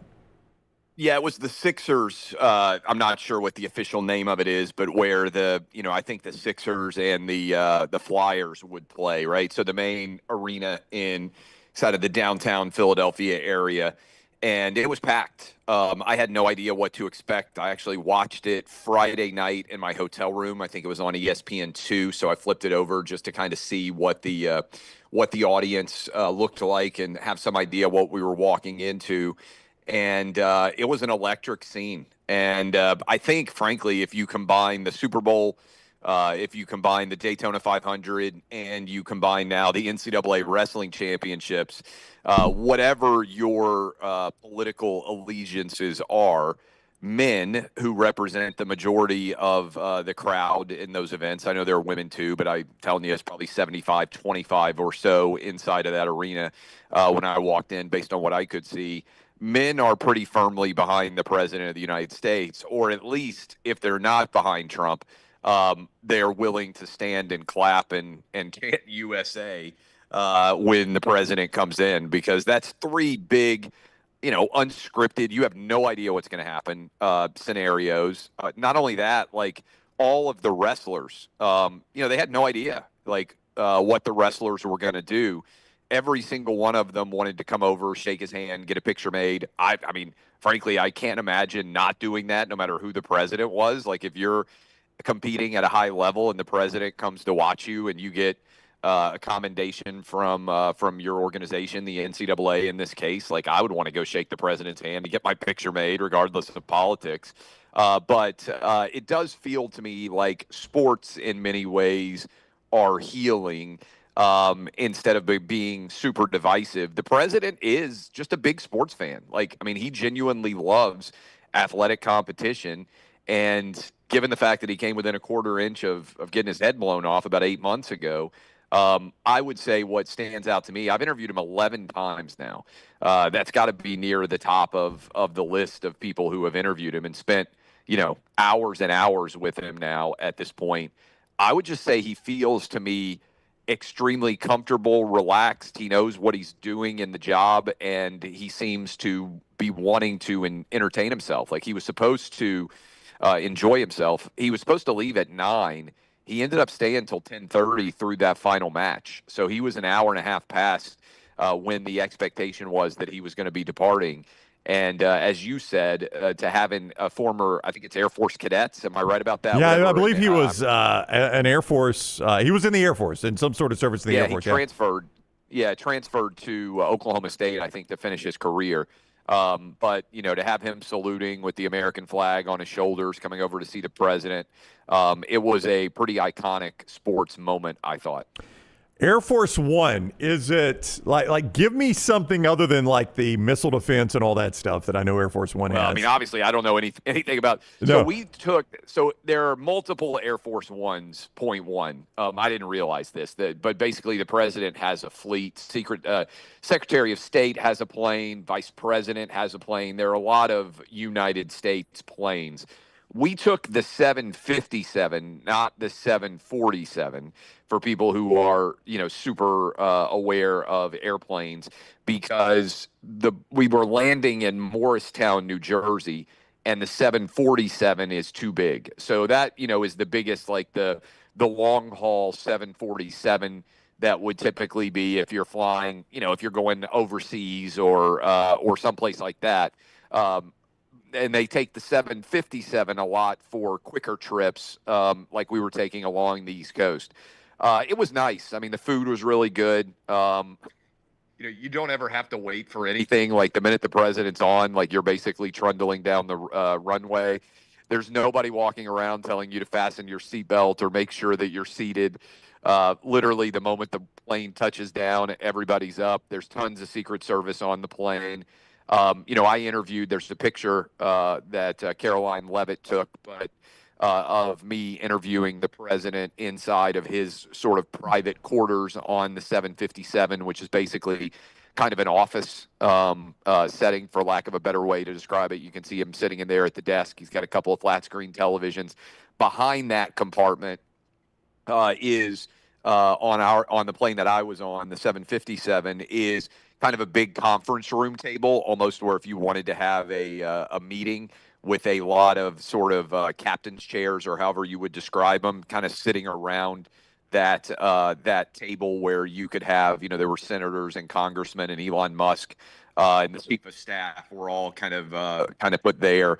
And then you had like a middle section, which was a little bit bigger, a lot of Secret Service, some staff, and then the back, kind of the steerage, I would say, of the 757 was where I was seated with the other members of the media. And I think there were 13 total members of the media traveling as a part of the White House press pool on this trip. Wow. I mean, there's a chance it's the only time in your life you're in Air Force One, right? I mean, Well, they told me that I could come back on another trip. Okay, so maybe not then. Probably. Did you tell them? We'll get to go. Did you say, when you guys going to Italy or Greece or somewhere like that? Yeah, I told them next time they're going on a big international trip to hit me up, I wouldn't mind riding along. Now, you have to pay. Some people are like, like inevitably when I post pictures, whatever, so it's like, this is what our government's wasting tax dollars on. Like there's always some loser in the mentions. So you have to pay. Like, I don't know what the formula is to figure out what the cost of a seat is and your meals on Air Force One. But Outkick was paying, for me, and I would. They were guessing that it would be around $5,000 for all of the rooms and the travel and the airfare. I was on 3 different flights. So anyway, they didn't really know, but you have to, have a credit card account, and you'll be billed by the White House travel office. So for anybody out there that's like, it's not cheap, and the media organizations pay for their cost. So they do that on any trip. So if the president is, say he's going to the G5 summit in Switzerland, and there are press corps that go with him, ABC News and the Associated Press and all those people, they're paying that? I never knew that. That's right. Wow, I did not know that. Yeah, they pay. And then, everybody stays at the same hotel. I have no idea. I mean, we weren't at a fancy hotel. We were at a, Marriott hotel in the suburban New Jersey, not far from Bedminster, where the president was. But yeah, you will pay a, set fee for what something like that costs. And everybody will pay the same rate, right? So I'll pay, meaning Outkick will pay the same as Bloomberg would, or the Reuters had a reporter there, or the other thing is there are on these press pools. First of all, it's not a very glamorous job for a lot of these people. They have to make sure they're taking all the photos of the president. It's almost like a historical record. Documentation. He got on the plane at this time. Here he is boarding. Here's who was on the flight with him. And so there's a lot of photographers. There's video, obviously. You'll see it, typically on the nightly news or something. Hey, here's what President Trump did today, and it's a shot of him walking up the stairs. Or sometimes he'll stop. He did not stop and talk to the media underneath the wing of Air Force One, but every time he boards or leaves, they line up ready to have basically an impromptu press conference there to allow him to answer any questions. And so they've got a lot of material to carry around.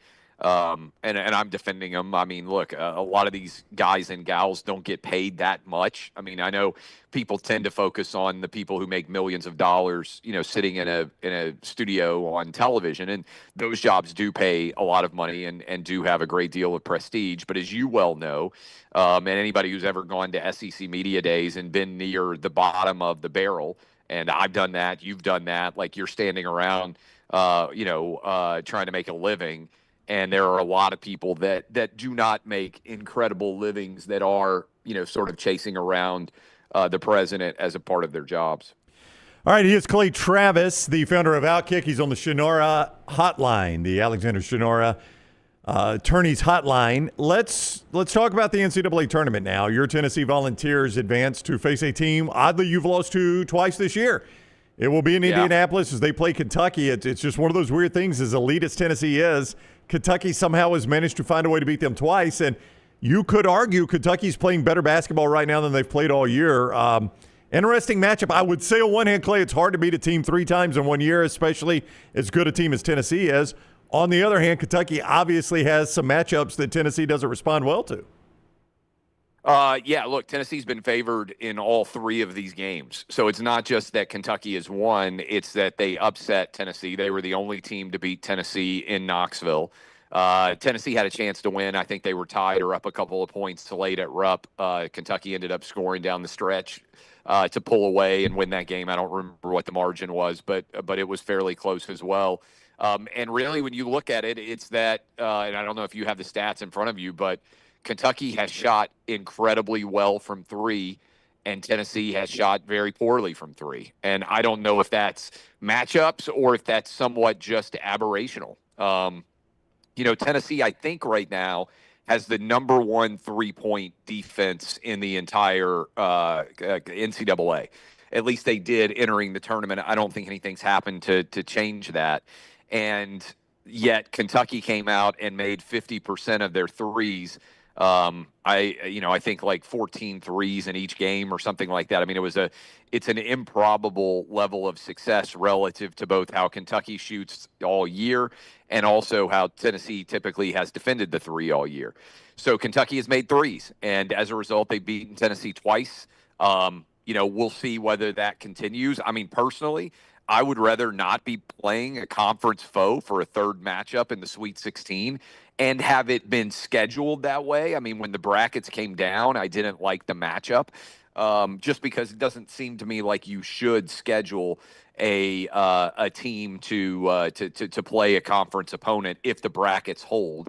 It feels, I know there's so many SEC teams in that somewhat that becomes challenging, but again, Kentucky was pretty clearly slotted at the 2-3 matchup, and I kind of thought that it would end up happening, and so here we are. Look, I think the SEC is really kind of established and basically legitimized the 14 teams in the tournament by having 7 in the Sweet 16. To your point, Tennessee has been good enough to beat Auburn and Florida and Alabama, who are the other, I think, 3 best teams in the SEC this year, along with Tennessee. But they lost to Kentucky twice. They lost to Ole Miss. I mean, look, they blew out Arkansas, who I don't think anybody thought was going to be in the Sweet 16. But that's kind of where we are, where I think once you get to the Sweet 16, frankly, anything can happen. All these matchups are single-digit lines, and somebody's going to come out and shoot well from 3, and somebody's not, and that's going to be a large extent the determining factor of who advances and keeps moving. We've talked all along at what level of SEC participation would be a win in each round. I mean, there's no doubt 7 of the Sweet 16. If it's at least 4 of the Elite 8, half of the Elite 8, that's still a win for the SEC, right? Totally. I mean, I think, especially when you consider that Tennessee and Kentucky both can't advance, right? So the best case scenario would be you advance 6 of the Elite 8 because you're knocking out 1 in the head-to-head matchup. But I think looking at it if I'm looking at the lines right, I think the SEC was favored in, am I right, 5 games? Arkansas is an underdog and Ole Miss is an underdog. That is correct. And obviously, Kentucky's an underdog because it's head-to-head against Tennessee. Yeah. But the other 4 are favored. And either Tennessee or Kentucky is going to be in the Elite Eight. I think 4 is a good target and probably what I would expect to see there being a good chance of happening. You have made the point, and this is the first time I think in the history of the tournament the Sweet 16's only been Power 5 or Power Conference teams, not Power 5 in basketball, but Power Conference teams. There were only, Clay, in the first 32 games, so the first round there, the round of 64, only 4 single possession games, 4 one-possession games. One of those was Clemson and McNeese that ended up being a single possession game, but McNeese was up by like 20. We didn't have the buzzer beaters. We didn't have the Cinderellas. It has not had the same feel of an NCAA tournament. I think mid-majors are dead because of NIL and no transfer restrictions. And I don't know if you looked right before I came on with you. I shared a graphic that someone had posted of where every team starting 5 started their college careers. Oh, wow. Yeah.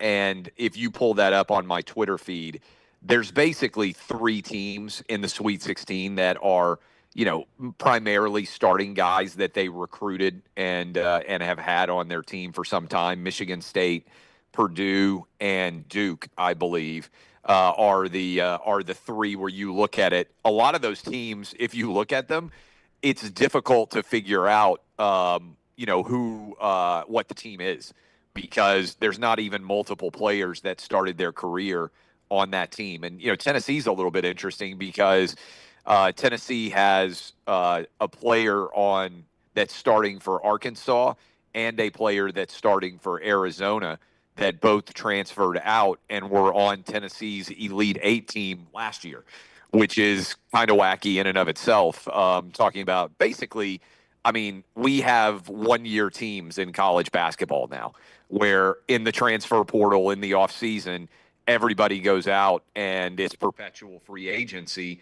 And I think the end result, and some people will disagree with me, but usually you got upsets back in the day in the NCAA tournament because you tended to have veteran teams that had been together for a while at a mid-major level that grew into a high-quality team. And they typically were going against, oftentimes, younger, maybe more talented, but less experienced teams.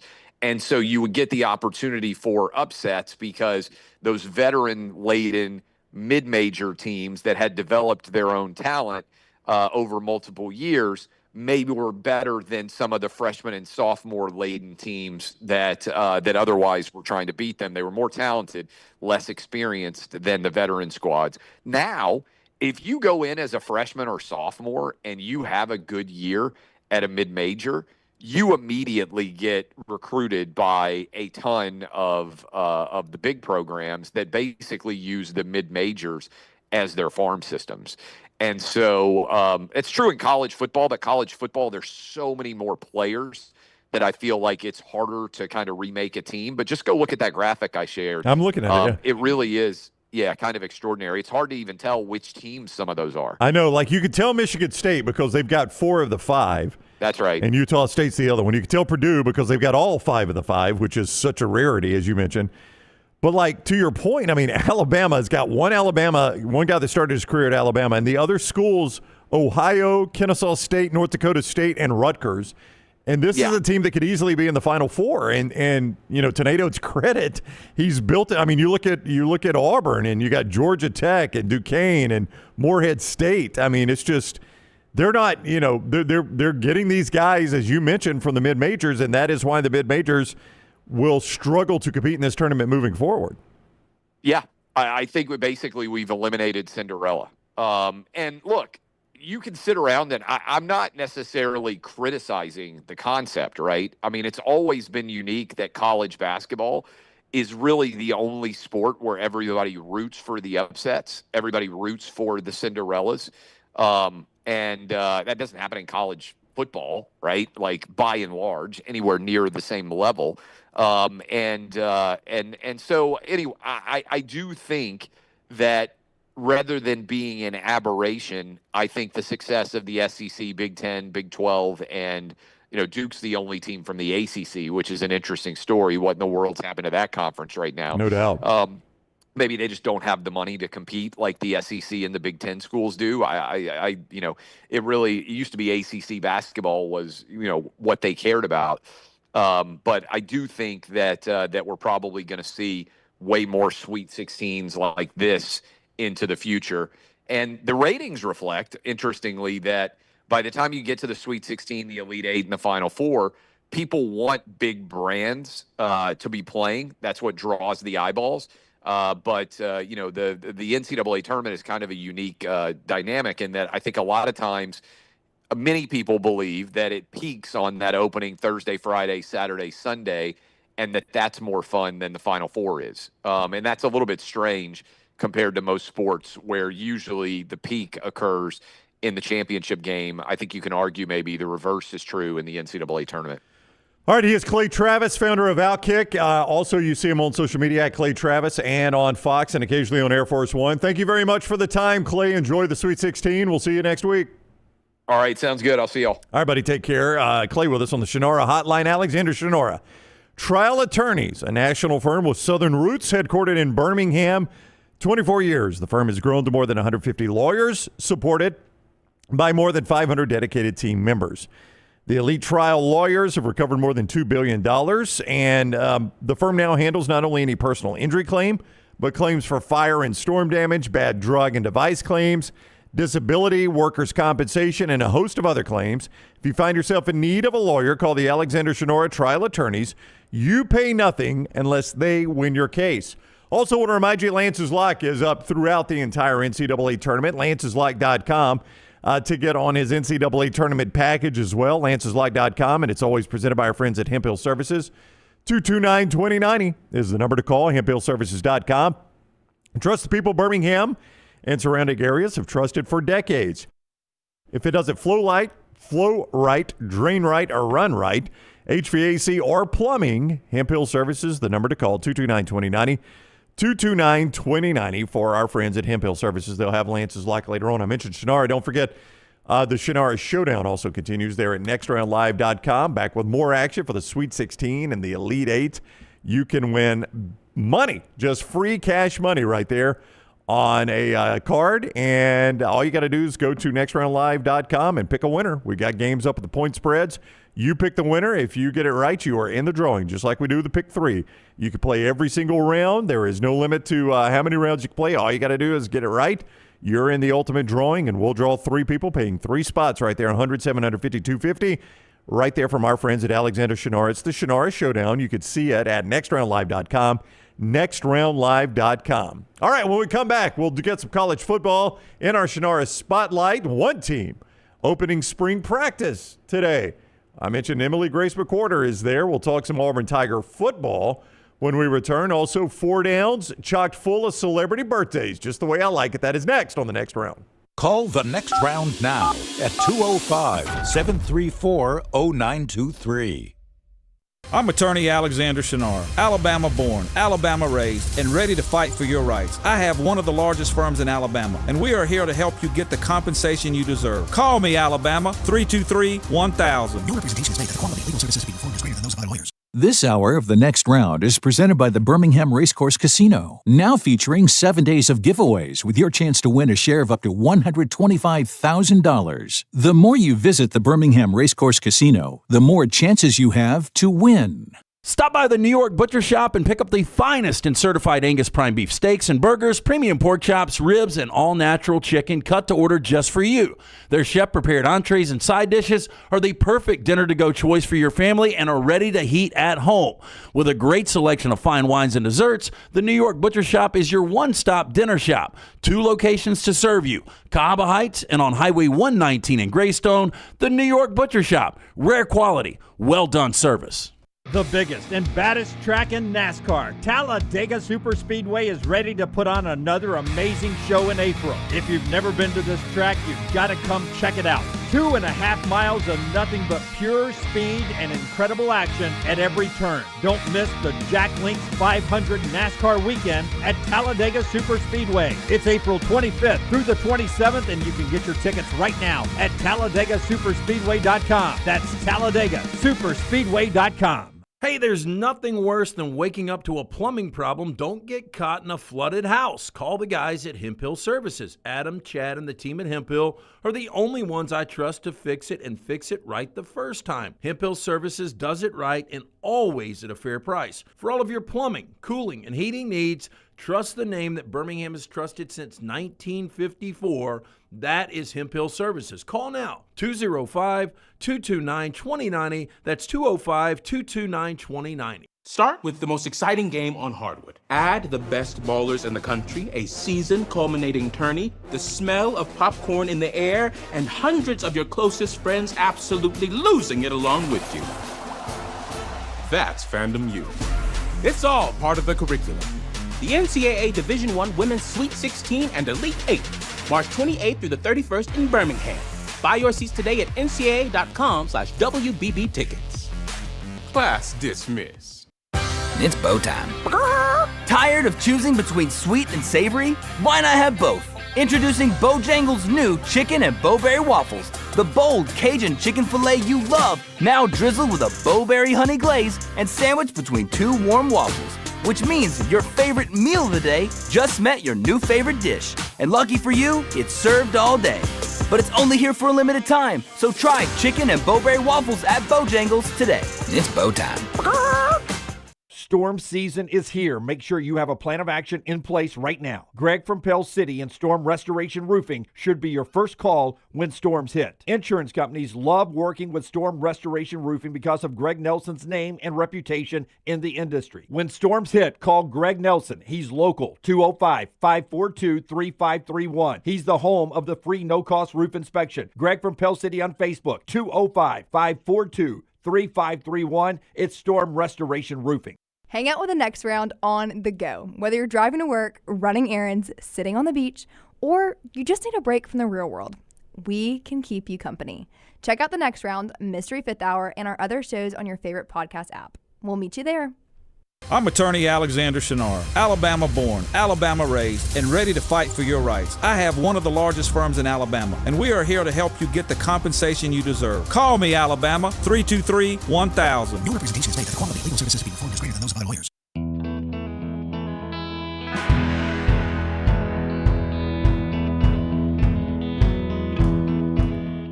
Big sports time in the state of Alabama. We were mentioning that the NCAA Women's Basketball Tournament is at the BJCC. NASCAR coming back soon as well. The biggest, baddest track in NASCAR, the Talladega Superspeedway.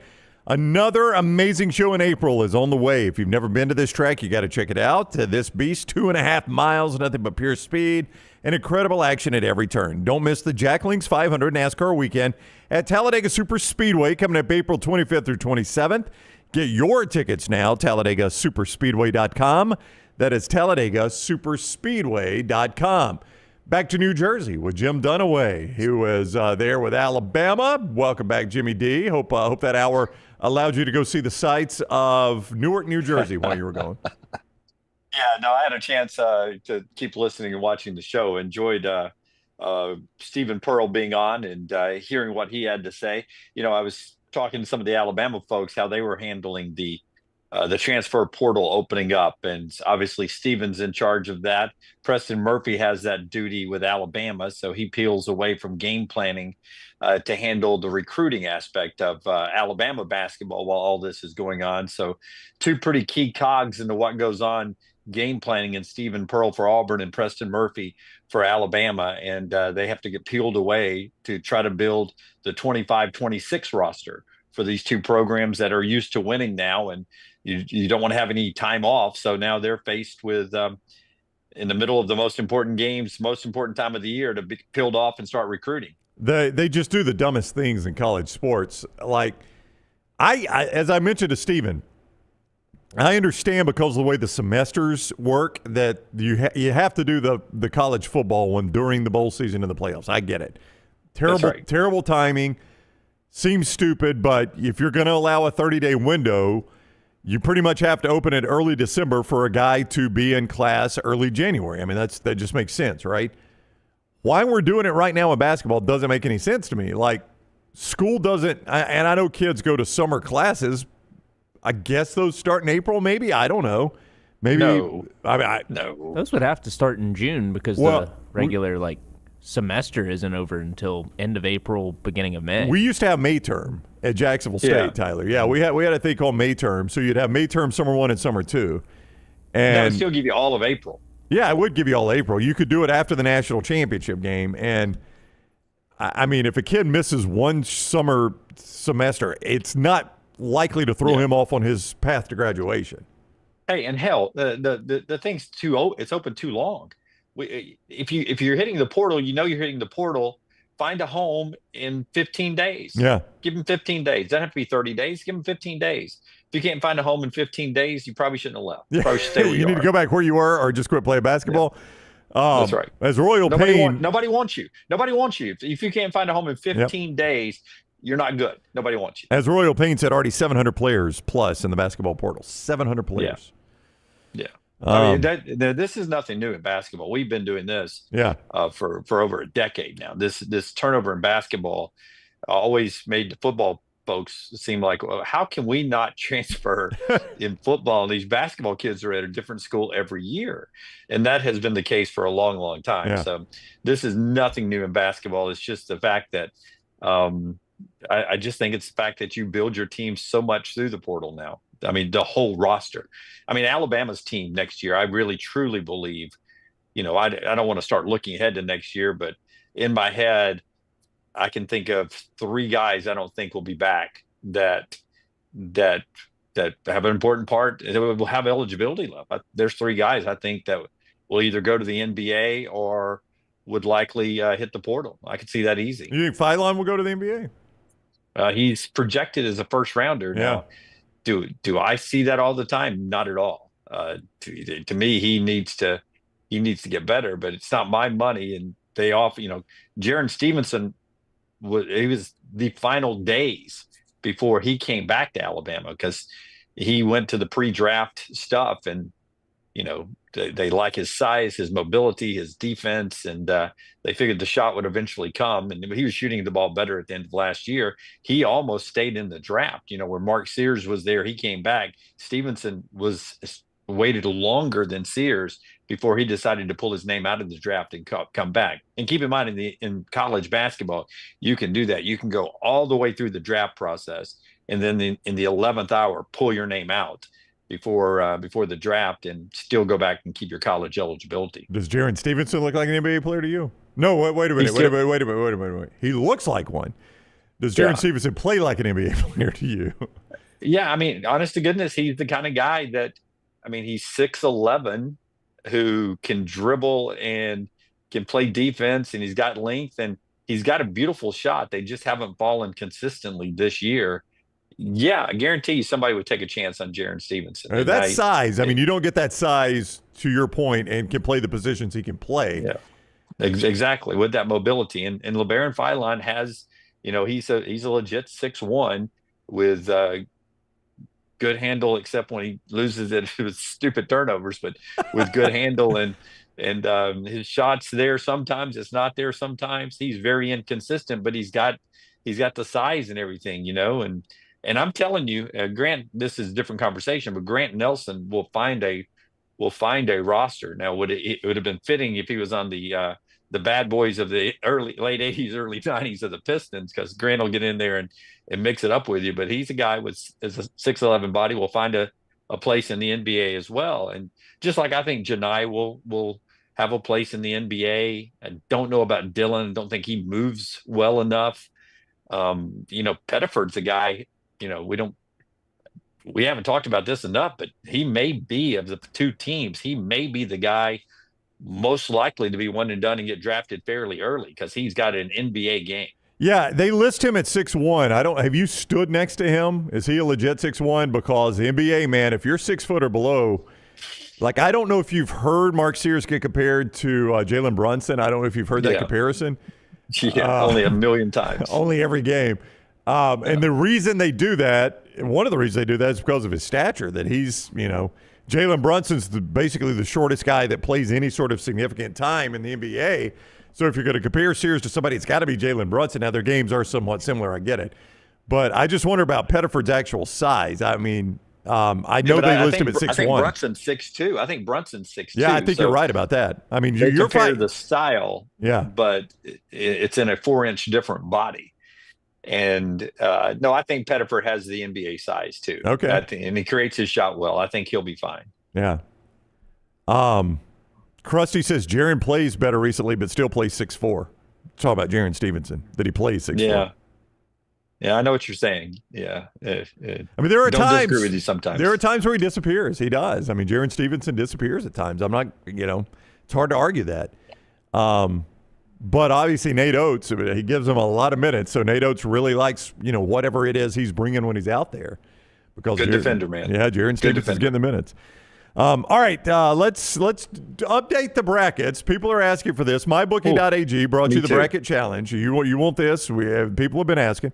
MyBookie.ag. Scott's going to show us the bracket challenge updates in a moment and our Final Fours, so we can track all of this. MyBookie.ag did it. We appreciate MyBookie.ag for sponsoring the bracket challenge. Keep in mind, as the NCAA tournament rolls on, the bracket challenge is closed, obviously, but you can jump in at MyBookie.ag anytime. Code next round when you sign up at MyBookie.ag. Code next round. And that code is going to get you the sign-on bonus, 50% sign-on bonus up to $1,000. And also, don't forget that $10 casino chip. MyBookie.ag, code next round. 50% sign-on bonus up to $1,000 and the $10 casino chip when you sign on at MyBookie.ag, code next round. So, through 2 rounds, here is the leaderboard on the show. Now, if you were watching, you're well aware that Lance chose to go Clemson in his Final Four. Now, I had somebody the other day say, how could Lance put Clemson in his Final Four? I mean, what was he saying? I was like, what would you have said the same thing if somebody had Alabama in their Final Four last year? Well, I guess so. I was like, there you go. He was seeing a team that could go on a run that nobody thought. That is obviously going to hurt Lance because Clemson lost to McNeese State in the first round before the first day was even over. So here are the standings right now. I am in the lead with 52 points. Oh, Lance, we wouldn't even be doing this segment if he wasn't in the lead. You wouldn't even bring it up. That's what you guys always say when I'm in first place. The chat room has been begging for this. They've gotten angry with us. Why do it if you're not going to show the standings, they said. Yeah, we wouldn't even be doing this if Dunaway wasn't in first place. I've got Houston winning the national championship. Dunaway at 45 points. Dunaway's got the Florida Gators winning the national championship. And Lance Taylor at 43 points, Lance has got the Duke Blue Devils winning the national championship. So I've got a 7-point lead, a comfortable 7-point lead right now. And you and Lance are separated by only 2 points. So tight with you and Lance. See, something I was telling Forrester, there was a glitch or something because on Sunday, I was like in the 200s. And it was like midway through Sunday. Like Sunday post-Alabama game, I checked it, and I was like 217. Right. And then I'm 517 when the night's over with. Yeah. What'd you lose? I mean, there weren't that many more games after Alabama. I don't know. But, it is what it is. 45 to 43. I had Clemson going deep, too. I can't remember. This is one year I haven't because I was instantly on the road. I think I picked my bracket while in the airport in Chicago, in my 18-hour layover. Or maybe where was I? I was somewhere when I finalized my bracket. Was I on the road already? No, you were already on the road. Absolutely, you were already on your way to Cleveland. Yeah. Was I in Cleveland already? I believe so. Wednesday. So I finalized it on Tuesday in the airport in Chicago, and so I've never been able to print it. So I don't even know exactly who I had winners and losers. Well, you can look at your bracket. Well, I'm using it now as using the cell service here because my Wi-Fi connection. I'm on a different device today, so I can't use it on my phone. That's my only connectivity to the free world. Scott, do you have everybody's Final Four? Do you have the Final Four, Scott? I know who mine are. I know I've got Florida. Okay, we're going to show the people. Auburn. Okay. All right, Jim, hang on. Florida. Okay. Auburn, Houston, and Alabama. I mean, that's not crazy. I mean, it's not like you went way out. So there's Dunaways, as he just told you. Florida, Auburn, Alabama, Houston. You're still in really good shape right there. Everybody's still alive. Houston was scary. That's what I was telling Forrester. He said, "Well, what's you're moaning about all this bracket. What's your still projection total if you got all your teams still left?" And I said 98. Yeah. And I go, that seems really low considering I've got my whole Final Four, my national championship game, and my national champion still in play. Yeah. Jim does not trust the scoring already. Oh, I'm not saying that. I mean, we're saying something weird happened. All right. Let's go to the next Final Four.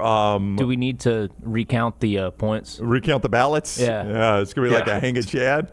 Yeah, I'm just playing this final few rounds under protest. I'll just make that note. we have to go back to the Supreme Court. All right, so there's Dunaway's Final Four. Who you got next, Scott? Who's Final Four? Oh, there's mine. I have got Michigan State. Yes, I do have Michigan State beating Auburn in the Elite Eight. I've got the Florida Gators. Oh, wow. I've got Duke beating Alabama in the Final Four, in the Elite Eight, and then I've got the Houston Cougars advancing. So you can make up some ground on me with Alabama and Auburn. There's no doubt. I could, yeah. I could. I'm not worried about you. You've done so well. I long forgot about you. Yeah, I was hot early. 14-2 the first 2 days, both of them. 14-2. That's a hot start in the NCAA. So I've moved you out of the conversation. Okay. There's no way you finish last. Yeah. All right, next, let's look at Lance's. As you remember, he had Clemson in the Final Four. That's going to hurt him every round. He and I both have Duke there.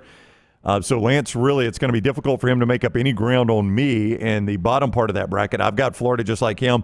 Auburn is one. Lance has got Auburn in his Final Four, as does you. He really needs Auburn to get through to try to catch me, but then it doesn't really help him in terms of you, where he can make up room. You've got Florida as well. Duke, Alabama helps him.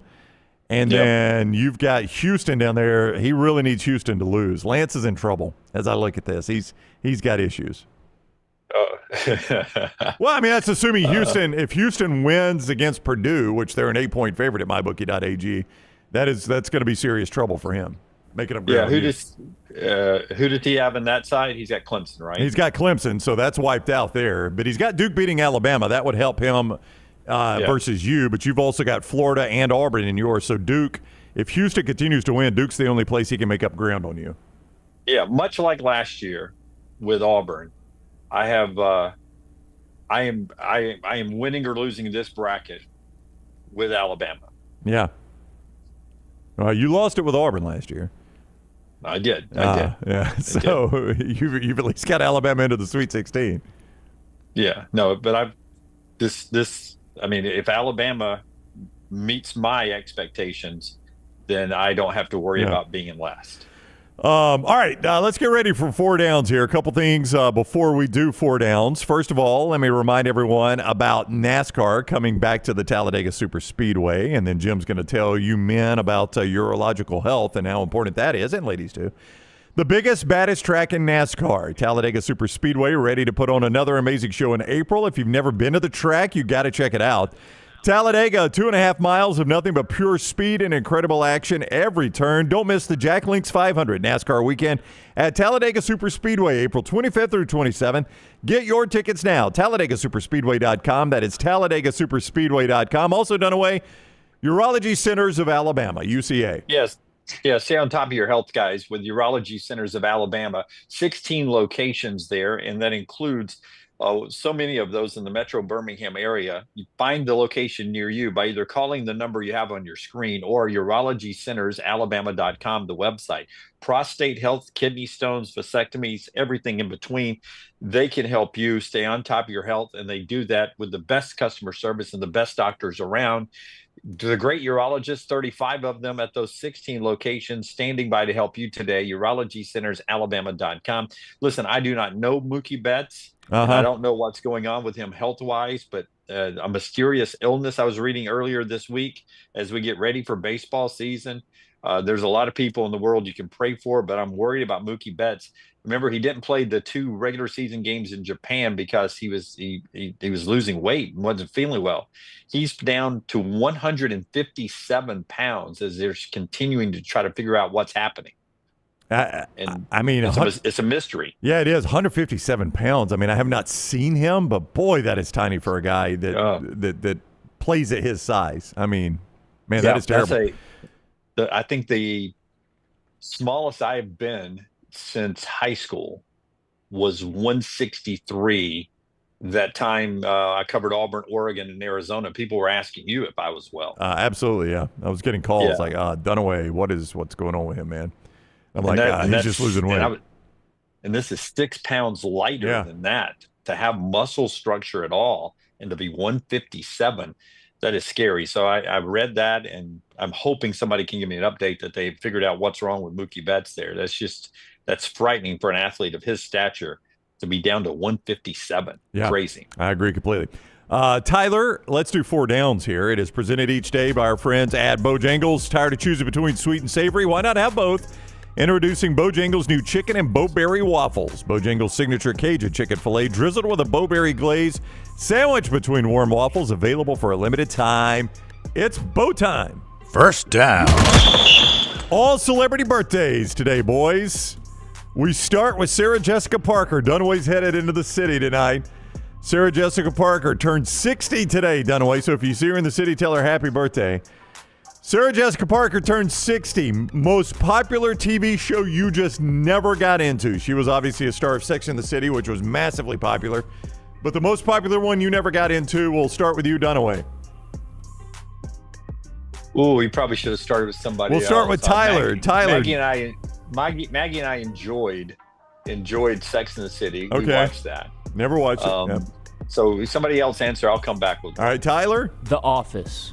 Really? Both versions, UK and US? I've never seen the UK version, but I've tried to get into the Steve Carell Office a few times, and I just do not like it. Really? Can't stand it. Man, I would have thought that's your kind of humor too. No. Wow, that's pretty crazy. How about Forrester? Forrester, any very popular television show you just never got into? Yeah, that's Friends, 100%. You and Lance hate it. Yeah, Friends you and isn't Lance good both hate it. Yeah, you didn't like Friends either, Yeah. Tyler. Wow, a lot of hate for Friends on this show. I kind of like Friends. Yeah, I like Friends too. Gets overplayed now, but back in the day, Breaking Bad, I guess. I mean, I enjoyed it, but it got to be. I'm an anxious person by nature, and like I don't want Walt to get caught, and I don't want bad things to happen, and it's a bad show to watch when you don't want bad things to happen. Yeah, there are a lot of bad things that happen there. You're absolutely right. But like I enjoyed The Sopranos, but I was late to it. I didn't watch it in its original run. I went back and watched it during the pandemic. I was late to Game of Thrones, but caught up. Really enjoyed it then. I've tried to watch Breaking Bad 3 times, and I'm stuck somewhere shortly after the bell ringing episode in the police station. I can't finish it. In the nursing home. Or no, in the police station. Okay, yeah, there was another one in the nursing home too. Okay, I got you. It takes an interesting turn after that guy starts ringing bells, but okay. All right, second down. I sensed it. I sensed it. Oh, yeah. He becomes. That's when I stopped. I was like, oh God, this guy he's sinister. Yeah. Oh yeah. He becomes a pretty central character there. Tyler, second down. Second down. Singer Jeff Healey would have been 59 today. Jeff Healey sang one of my favorite songs of all time, Angel Eyes. Just a fantastic song. I love that song. Random song, not a ton of people know about or like that you absolutely love. Mine would be Angel Eyes from Jeff Healey. I can let the guys go first again here. Tyler, do you have a random song that you absolutely love that might not be like a chart buster, top of the charts, or very popular? Gosh. I think mine would be, I think the proper title, I'm bad with proper titles. Okay. Dustland Fairy Tales by the Killers. Will you check me on if that's that is deep. Proper one, Dustland Fairy Tales. Dustland Fairy Tale. Wow. I've never even heard of this song. By the Killers? Is it? Yeah. I mean, that's one of my favorite Killers songs, and I don't think anybody knows it. And I would challenge you guys to listen to it and listen to the lyrics. Okay. I mean, you don't do it now. Not right now. No, I'm not going to now. But yeah, okay. Remember, I'm in New Jersey. If nobody talks, I feel like I've lost everybody there. For a minute. I was like, don't listen now. Yeah. Yes. Do you have one, Tyler? I'm gonna go "Digital Love" by Daft Punk. Digital Love by Daft Punk. It's not one of their top hits, but I think for the people who like them, they know it. Does Forrester have an Eagles song he wants to throw out? I know Scott, big Eagles guy. Well, they're all terrible. I think I've heard that Daft Punk song actually while playing poker. Melton's a big Daft Punk fan, I believe, and I think that's right. Daniel says How Far We've Come by Dawes. Robert, good song. Break My Stride by Matthew Wild. My little one likes Break My Stride. That's a good one. Every Grain of Sand by Bob Dylan from Michael. The Very Thought of You by Chris Botti from Jeremy. No, good one. Jeremy, also Quando by Michael Bublé. No, thank you. No, thank you. You're not a big Bublé guy. Let's do third down. I'm not. Third down. Comedian Nate Bargatze turns 46 today. He is one of, if not my favorite comedians. Your favorite comedian is? Dave Chappelle for me. Oh, Just really? really smart. Yeah, really smart. Can be really funny. I just think he's a high IQ guy. I like Chris Rock for a while. I don't dislike him now. Really love Cat Williams too. That was going to be mine. I love Bargatze, but Cat Williams, every single thing he does makes me laugh. The guy, he is so high energy in his shows. He is just, I find Cat Williams hilarious. I could watch him do almost any one of his bits, and I laugh out loud every time. The one about the lion in the zoo. That is one of it's the first time I ever saw that. Some of the hardest laughing I've ever done when he is imitating that. He's imitating that lion when the guy fell in the lion enclosure. This is not a drill. It's so freaking hilarious. Guy, he's so funny. He is. I'm going to also go with Chappelle. I think he's got some of the best stand-up, and as far as sketch comedy goes, I think he's probably the most consistently good sketch comedian. Yeah. And he just makes you think on a different level as you laugh with him. Mm-hmm. You also have to think about some serious stuff. So see, Tyler, you and I, when Lance isn't here trying to pit us against each other, you and I are a lot more alike than people like to think. You and Jim ought to spend some time together. Y'all ought to go to movies, go find a good movie together. I tried to get that to be the bracket challenge, and y'all didn't want to do it. Wanted y'all just don't want to see movies with me. That's somewhat true. I mean, you watched a movie about killer unicorns last night or something like that. It's true. Yeah, Tyler, I would go ahead and tell you, I was all on board on that one. That one was a good punishment, I thought. Let's do fourth down. Fourth down. Elton John. We'll get everybody here. Elton John turned 78 today. The best Elton John song is? Don't let the sun. The sun. Thanks, guys. Go down on you. Me. Yes. Maybe if you just shorten that one, it would help you there. What's the name of the song? I don't know. I think it's "Don't Let the Sun Go Down on Me" is the name of the song. He and George Michael together. So that is. So you're not just doing that for comedic. No, I always liked that song. I did get it wrong historically one time on the show. Indeed, you did. It was very good too. Tyler, best Elton John song. I'm gonna go with "Goodbye Yellow Brick Road." That is fantastic. Have you seen Almost Famous, the movie? I have, yes. Yeah, do you think about it every time you hear that song? Every time I hear Tiny Dancer. Tiny Dancer, that's right. It's not Yellow Brick Road, Tiny Dancer. Pulled a Dunaway Way there. to go, Brown. Pulled a Dunaway. Scott, Goodbye Yellow Brick Road is mine too. Scott. I was actually about to spit out Goodbye Yellow Brick Road. Oh, wow. But, 3 out of 4. Maybe I'll go Somebody Saved My Life Tonight. Yeah, that's Lance's favorite. So you and Lance would have been on pace with that one too. Goodbye Yellow Brick Road's a fantastic song. Yeah.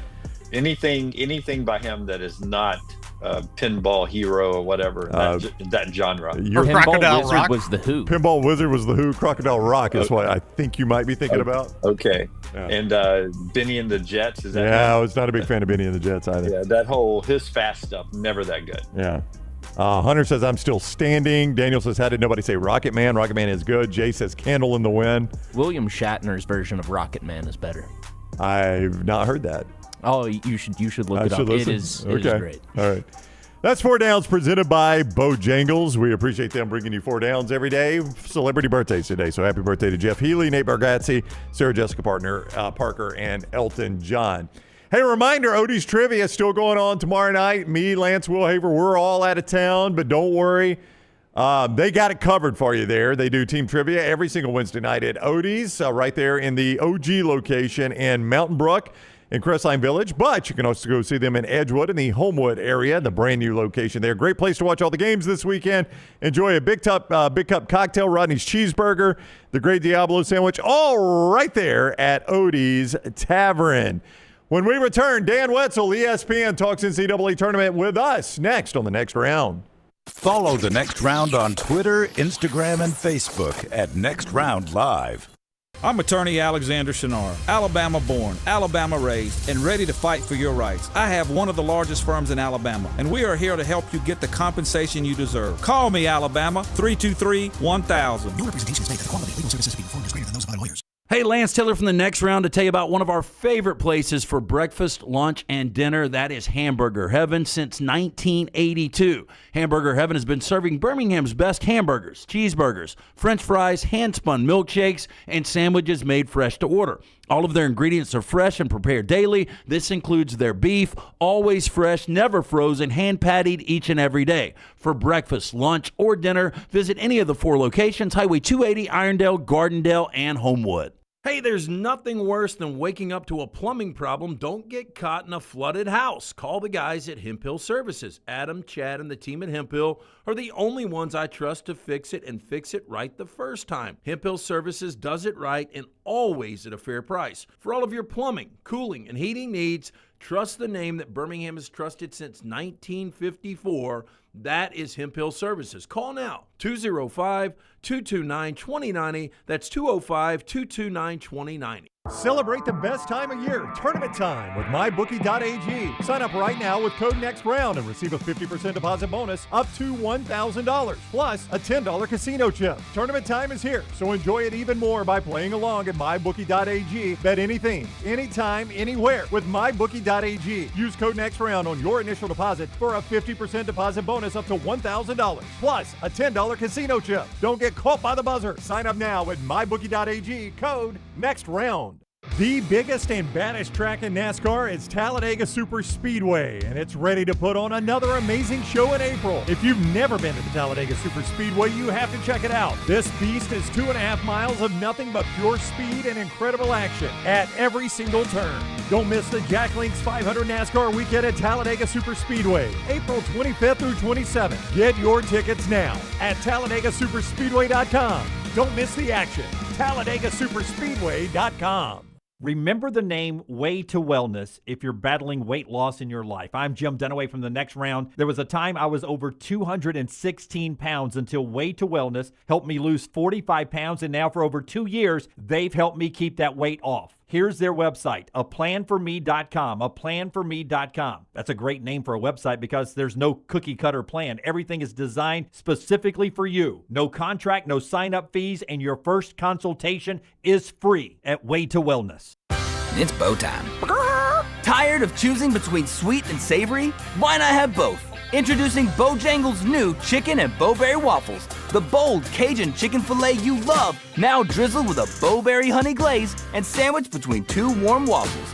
Which means that your favorite meal of the day just met your new favorite dish. And lucky for you, it's served all day. But it's only here for a limited time, so try chicken and bowberry waffles at Bojangles today. It's bow time. If you are a business that does a lot of printing, like a car dealership, mortgage company, real estate office, tax office, bank, school, or university, print more and spend less with ImageCraft. ImageCraft is located at 1151 Gadsden Highway in Trussville, just down from the Pinnacle Shopping Center, and online at imagecraft.net. They carry all the major brands like HP, Brother, Canon, Dell, Lexmark, Konica Minolta, Kyocera, Ricoh, Sharp, and Xerox. Shop in-store, mention TNR for a 10% discount. Shop online at imagecraft.net with coupon code TNR10. ImageCraft. Print more, spend less. I'm attorney Alexander Shinar, Alabama born, Alabama raised, and ready to fight for your rights. I have one of the largest firms in Alabama, and we are here to help you get the compensation you deserve. Call me, Alabama, 323-1000. No representation is made that the quality of legal services being performed is greater than those of other lawyers. Jim Dunaway, Lance Taylor, Ryan Brown. Live from the Birmingham Racecourse Casino Studios, The Next Round, presented by Bud Light, is on now.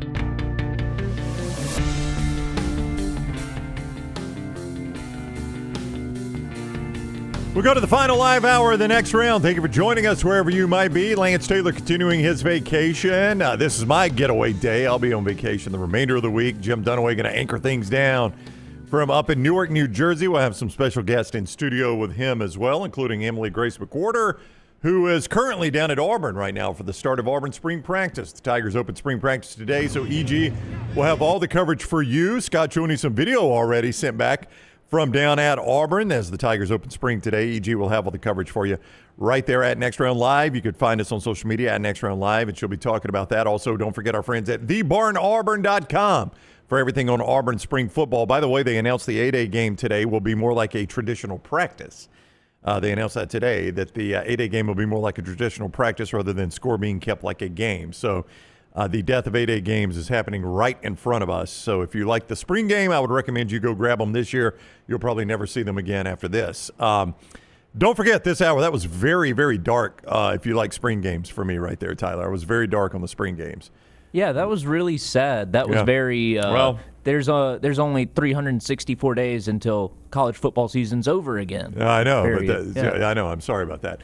By the way, this hour presented by Champy's World Famous Fried Chicken, champy'schicken.com. Everything from those famous chicken fingers to those Mississippi Delta recipe tamales, the great pool boys, all right there at Champy's World Famous Fried Chicken. Sterling and the crew, they've thrown the door open now. You can see more. champy'schicken.com, Highway 119, champy'schicken.com. All right, our old friend Dan Wetzel, been with us many, many times while the national columnist at Yahoo Sports, did tremendous work there, but now has made a move in his career, is with ESPN now. His first time to join us since doing that. Welcome in, first of all, Dan. Hope you're doing well. Doing great, Ryan. How are you? Doing fantastic. Thank you so much. First, congrats on the move to ESPN. I know it's a big move for you in your career, difficult move to make. You spent a lot of time at Yahoo. So congrats on that. What can we expect from you at ESPN? I know it looks like a little bit of a change for what you'll also be doing in your writing. Well, we'll see. First off, I haven't gotten fired yet, so that's good. That's number one. We're just really trying to do that. But yeah, I don't think it'll be a ton different. We'll see. Maybe a little less of the game coverages and things like that, but still a lot of the more significant topics, including a ton on college football and college basketball and college sports in general. So I don't think it'll be dramatically different, but we'll see what happens. New job, new adventure. New job, new adventure. So still follow Dan and support all his work no matter what it is. So congrats on that. The NCAA Tournament is obviously why we wanted to have you on. You've covered many, many NCAA tournaments. I mean, before you were at Yahoo, you were a national college basketball columnist for CBS Sports. So you've seen a lot of these. You know the NCAA Tournament well. Has this one had a little bit of a different feel? There's this thought that the transfer portal specifically has killed the mid-major, that we won't see the mid-major much anymore moving forward. Yeah, I would caution against making that big of a move off of one tournament. There's certainly some possibilities to that because I think the top 20 or 25 teams are more evenly paced than they were in the past, which would make upsets more difficult. And I think there is definitely a gap between, it makes sense, right? Mark Sears is still at Ohio. Maybe he's like this Steph Curry type guy that everybody knows and does things like that. Said he's at Alabama, so there's certainly some idea. But one event I would not get too far fetched from. I kind of look at it a little differently. Is there? First off, Colorado State should be in this thing. Yes. Yes. They're not. It's one. These are 1 game events. So will there be less? I would think so. But I look at it differently in that for a long time, the sport was run by the so-called blue bloods. And a lot of the advantage that the blue bloods had is they had really good deals with sneaker companies. And we know from, decades of reporting, but especially the on-the-record FBI trial from a couple years ago, which didn't produce a whole lot, but it did put on, under oath and into evidence what we already knew, and that's that Adidas and Nike were stocking their teams that they had really good shoe deals with as much talent as they possibly could to back up the investment. You give up $100 million or more in a deal to a school. You don't sit back and go, boy, I hope they are good. I hope they make the Final Four. You try to activate that sponsorship. And so we know those companies were doing that. And what you saw were some of the same old schools winning every single year. And so I look at this as by putting it all out on the table, allowing a different way to build a roster than just high school all-stars. You're seeing different schools. So, Duke's still there, but why can't Auburn and Alabama be really good? Why can't Tennessee be really good? Why can't Ole Miss be really good? Why can't, Iowa State lost, but they had a great season. Why can't Houston and Texas Tech? These aren't blue bloods in basketball. There's different levels. Tennessee and Alabama both have had pretty good traditions, but not to the level of what we were talking about. So what you may lose on some of the potentially, out of nowhere stories, the St. Peter's, the Oakland U. I mean, that was last year, Oakland U. I mean, is it really, we sure it's over? It was just a year ago, Oakland U was beating Kentucky. But what you're not seeing in that, you're seeing in more schools able to compete at the championship level and have these teams. And I just think that's what the transfer portal, that's what NIL has done, is allow a lot of schools that weren't traditionally great but want to be good at basketball, be good at basketball. And I think that's great. I don't see why Auburn should be held back because they haven't always been good or weren't good 40 years ago or something like that. I think this has opened up the playing field and leveled the playing field in a lot of degrees. And we'll see whether we lose these upsets, but I doubt it because it's the game of basketball and anything can happen in a game of basketball. I mean, to your point on the old shoe companies, I was having this discussion the other day randomly, and I was telling somebody that this is how old I am, was kind of too young to remember this going down. I was like, there was this crusty old coach at Maryland named Gary Williams, and a prominent alum of Maryland had created a new sporting goods line called Under Armour. You might have heard of it. And their first big school was his old school, Maryland, and the basketball coach was like, hey, that is great for every sport except basketball. We're keeping Nike. And, I mean, first of all, that Gary Williams had the power to do that, but second of all, it showed you the importance of the shoe company contracts, that Gary Williams knew he could not recruit if he wasn't a Nike school. Absolutely. And then you just had players feeling they had to go to, not all of it was shoe company payoffs, and we don't know every detail of every thing, but boy, it sure was a coincidence. Okay. I mean, it's a coincidence that kept on happening, but then other schools, I got to go to this school. And so you saw the same schools really have the ability to win a championship. And now that just isn't the case. And so what we may have lost in something or had diminished, let me put it this way. Tell me who's winning this thing. There's 16 teams. I'm not going to say all 16 are likely to win it. I'm not, and I think like Michigan maybe is tapped out. They've had a great season. This is pretty much but I don't know. There's probably 10 that you could make a legitimate case to win going forward. I think these last 4 rounds are going to be incredible. And, look, maybe it's Duke, and that's great. Duke's done a great job. But maybe it's somebody else. And I just look at it, we had a couple years ago, we had a Final Four. Again, this is supposedly NIL's killed everything. We had a Final Four with Florida Atlantic, San Diego State, and Miami, Florida, right? All in there. None of them had ever made it before. 2 were outside the power conferences, right? Some of this stuff was, the power conferences have it. Well, the power conferences are huge now, right? BYU didn't used to be in the power conference. Houston didn't used to be in a power conference. Now they are. So some of it is like that. So I think there's a little bit to this, but I just think that anytime we can get away with, you can only be good if you were good 40 or 50 years ago, or you can only be good if this is your favored deal or whatever, and it's open up to who wants to compete, who's got the best coaches.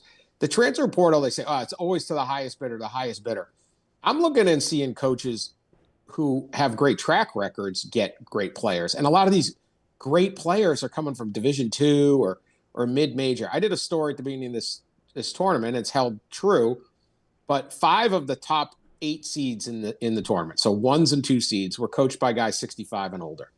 And 4 of them are still alive. Pitino lost, obviously, but you had 72-year-old Rick Pitino at St. John's. You had 70-year-old Tom Izzo at Michigan State. You have 70-year-old Rick Barnes at Tennessee. You have 69-year-old Kelvin Sampson at Houston, and you got 65-year-old Bruce Pearl at Auburn. These are old school defense, rebounding, in-your-face, aggressive coaching. I will bench you coaches. This is not, I bought a team, I roll the ball out, and everyone just does whatever the heck they want. Those 5, all except for Barnes, they all won the conference championship, some by 3 or 4 games. And Tennessee obviously had an incredible season and was close to winning the SEC, a historically strong SEC. Take a look at these other guys. Chris Beard, this is an old school coach, right? It's just all over. Alabama, Texas Tech. These are not this idea, just buy some guys and you'll be good, right? Calipari is an old school coach. All of these guys are out there. And so some of these kids that are looking in the transfer portal, and it's easy to say, oh, they just want money. They just want the pious bidder. I think a lot of them want to win just as much as the last generation. I'm always hesitant of older generations say, oh, these kids today, they don't care about these values. They don't care. They don't want to be coached. They don't want to win. They don't want to commit. They're committing fine. And they're going to places where they're going to have to play some defense, or they're going to be on the bench, and look at who's in this event. ESPN's Dan Wetzel is with us. You can follow Dan on social media at Dan Wetzel. See him at ESPN, his new job there. He is with us on the Shannara hotline, Shannara Trial Attorneys hotline. I want to ask you about one of those coaches you mentioned, John Calipari. That is a guy that had gotten the reputation of, I'm just going to go recruit McDonald's All-Americans, inflate the basketballs, roll them out there, and let the athletes be athletes. There are times, though, where he has obviously gone against that type and shown that he can X and O with quality coaches. He's not just some basketball inflator. You probably didn't see that more, though, than you saw this past weekend, coming as a 10 seed, beating Bill Self and Rick Pitino in back-to-back games. Showed a side of John Calipari that a lot of people aren't willing to accept exist, I think. Absolutely. You got to remember now, John Calipari started at the University of Massachusetts. And he didn't just make a run at UMass, which has other than having Dr. J, had no tradition at all in basketball. I don't think it had been to the NCAA tournament in 30 years before he got there and got him in. He didn't just make a run like I won a game or got to the Sweet 16. They went to a Final Four. They were number 1 the whole season. They were like 37-1, and they played Kentucky in the national semifinals in what was the de facto national championship game. Team was loaded. He can coach. He proved he could coach at that level where you weren't. Yeah, he got like Marcus Camby. I mean, he had good players. We're not saying he didn't, but he wasn't just loading up. Calipari is adaptable. And that's why I thought he'd do pretty well at Arkansas. It got stale at Kentucky. It wasn't working. This has been a rejuvenation. But he can coach. And when he got to Memphis and the rules changed and you got the one and done, he just switched and went that route because why not? And a lot of old school coaches were sitting there saying, I'm not coaching a guy for 1 year. And he's going, I'll take Derrick Rose. Are you kidding? I'll take that. Like, are you crazy? Like, what are we doing here? And then when he got to Kentucky, it just obviously, I'll think Anthony did. But think about that Kentucky team that won it. And Kentucky fans know what I'm talking about. That team was loaded, that they did win the national championship. But he got Anthony Davis to not care about scoring. He got Anthony Davis to believe, look, you're going to be the number 1 pick, whether you play or not.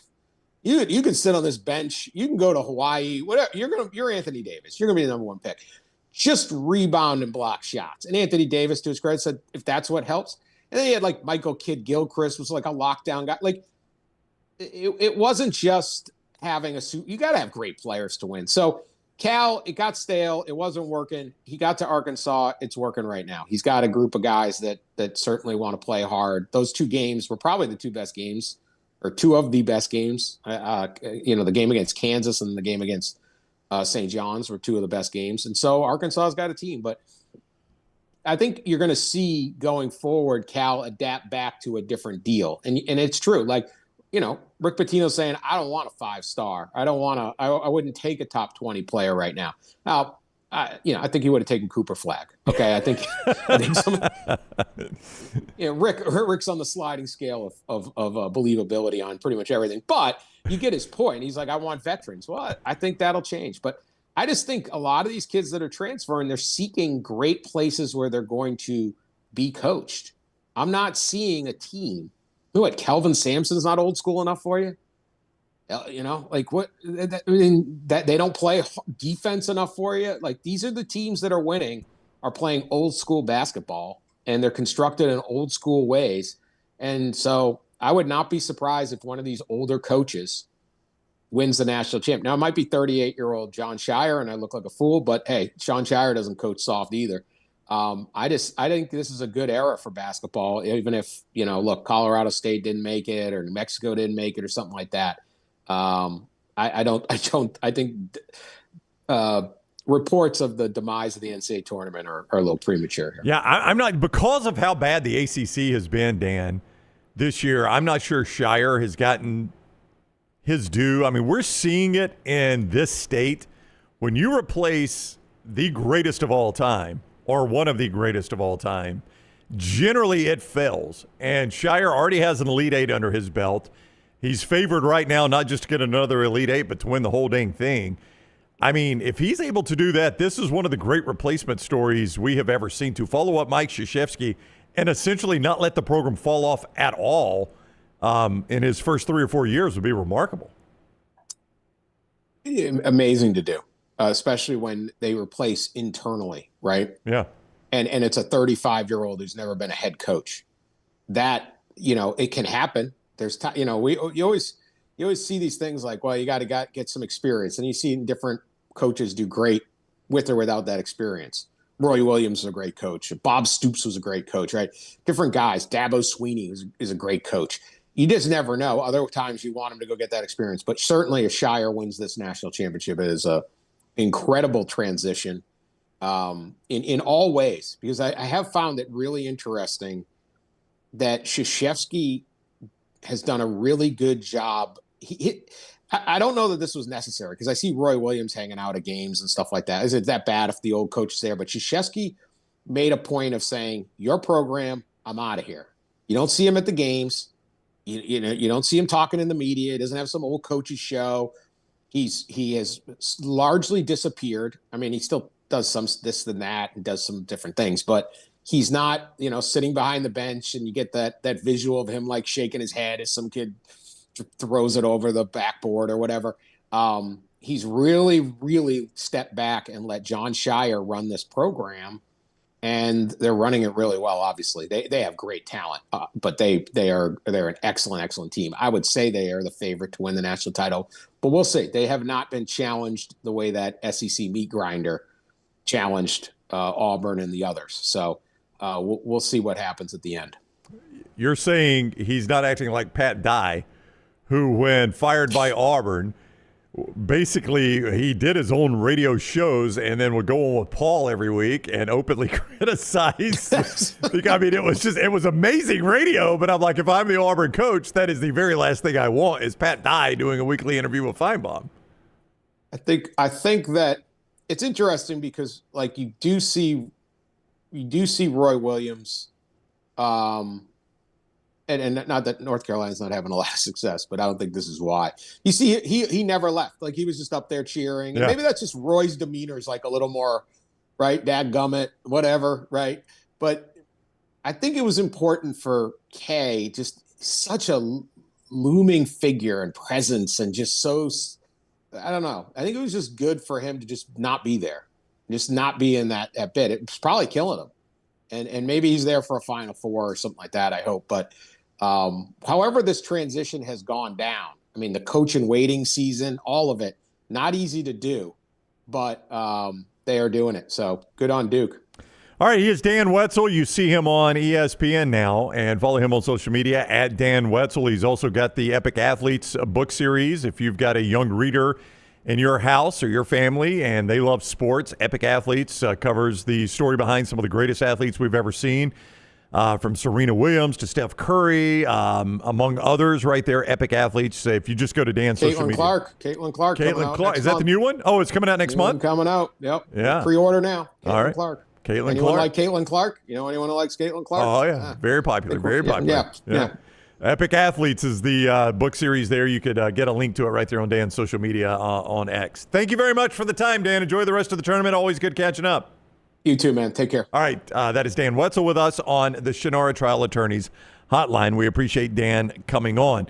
We mentioned this time of year, you do a lot of printing. You got that person in your office that's in charge of the bracket pool, right? So they're printing out the brackets. They're handing them out every Monday.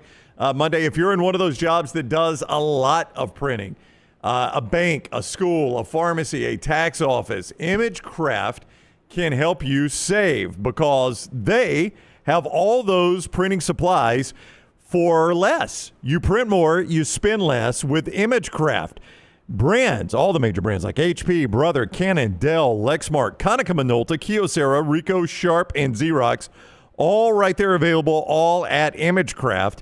And you could save as well if you mention Next Round in store on Gadsden Highway in Trussville, just down from the Pinnacle Shopping Center. You save 10%. If you go online to imagecraft.net and use code TNR10, you save 10% right there with ImageCraft. Print more, spend less with ImageCraft, and start right there at imagecraft.net. Dunaway is going to rejoin us in just a moment. We will do our college football spotlight, which will focus on Auburn spring football. EG down there, you can get some of that at nextroundlive.com, nextroundlive.com for coverage of that. What one Auburn wide receiver said about Auburn's wide receivers. And then if you think it was way out in left field, as you see some video from down at Auburn today, what Auburn's head coach said earlier today about Auburn's wide receivers. That is going to be our college football spotlight, our Shannara spotlight when we return. Auburn's wide receiver room and what they are saying about themselves and what their head coach is saying about them. A reminder, if it's not running right, flowing right, or draining right, Hemp Hill Services is the name Birmingham has trusted for decades.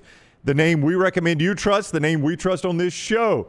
229-2090 is the number. That is 229-2090 for Hemp Hill Services or hemphillservices.com. Chad, Adam, the entire crew out there at Hemp Hill Services, they do tremendous work. I've used them in my home. Dunaway's used them. Lance has used them. All the members, most of the staff members here have used them. It's just something that's going to happen with your plumbing or HVAC. It's always going to be there. Hemp Hill Services, 229-2090. Back to New Jersey and the college football spotlight and trash next on the Next Round. Take the next round anywhere you go with official Next Round gear. Buy yours today at nextround.store. I'm attorney Alexander Shannar, Alabama born, Alabama raised, and ready to fight for your rights. I have one of the largest firms in Alabama, and we are here to help you get the compensation you deserve. Call me, Alabama, 323-1000. No representation is made that the quality of legal services being performed is greater than those of other lawyers. Stop by the New York Butcher Shop and pick up the finest in certified Angus prime beef steaks and burgers, premium pork chops, ribs, and all-natural chicken cut to order just for you. Their chef-prepared entrees and side dishes are the perfect dinner-to-go choice for your family and are ready to heat at home. With a great selection of fine wines and desserts, the New York Butcher Shop is your one-stop dinner shop. 2 locations to serve you, Cahaba Heights and on Highway 119 in Greystone. The New York Butcher Shop, rare quality, well-done service. Hey, there's nothing worse than waking up to a plumbing problem. Don't get caught in a flooded house. Call the guys at Hemp Hill Services. Adam, Chad, and the team at Hemp Hill are the only ones I trust to fix it and fix it right the first time. Hemp Hill Services does it right and always at a fair price. For all of your plumbing, cooling, and heating needs, trust the name that Birmingham has trusted since 1954. That is Hemp Hill Services. Call now, 205-229-2090. That's 205-229-2090. Hey, for all of your IT and printing needs, reach out to our friends at Xerox Business Solutions. Look, I'm still one of those old school guys. I print my notes every single day for the show. If you watch the show here on the Next Round, you see all the notes in front of me. From day one, Xerox Business Solutions, they've been with us here at the Next Round. Local for over 45 years. For all of your IT and printing needs, visit XeroxBusinessSolutions.com or call 205-969-3000. That's 205-969-3000. The biggest and baddest track in NASCAR, Talladega Superspeedway is ready to put on another amazing show in April. If you've never been to this track, you've got to come check it out. 2.5 miles of nothing but pure speed and incredible action at every turn. Don't miss the Jack Links 500 NASCAR weekend at Talladega Superspeedway. It's April 25th through the 27th, and you can get your tickets right now at TalladagaSuperspeedway.com. That's TalladagaSuperspeedway.com.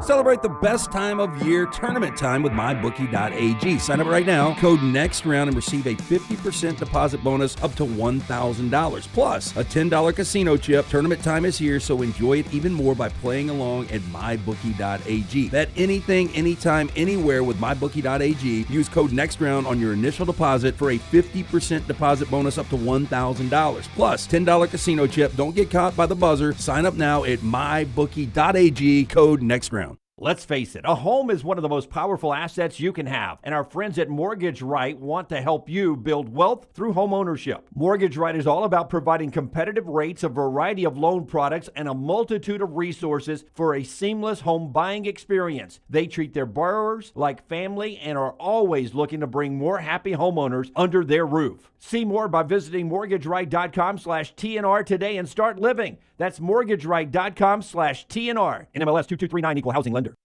It's bow time. Tired of choosing between sweet and savory? Why not have both? Introducing Bojangles' new chicken and bowberry waffles. The bold Cajun chicken filet you love, now drizzled with a bowberry honey glaze and sandwiched between two warm waffles. Which means your favorite meal of the day just met your new favorite dish. And lucky for you, it's served all day. But it's only here for a limited time, so try chicken and bowberry waffles at Bojangles today. It's bow time. I'm attorney Alexander Shinar, Alabama born, Alabama raised, and ready to fight for your rights. I have one of the largest firms in Alabama, and we are here to help you get the compensation you deserve. Call me, Alabama, 323-1000. Your representation is made that the quality of legal services being performed is greater than those of other lawyers.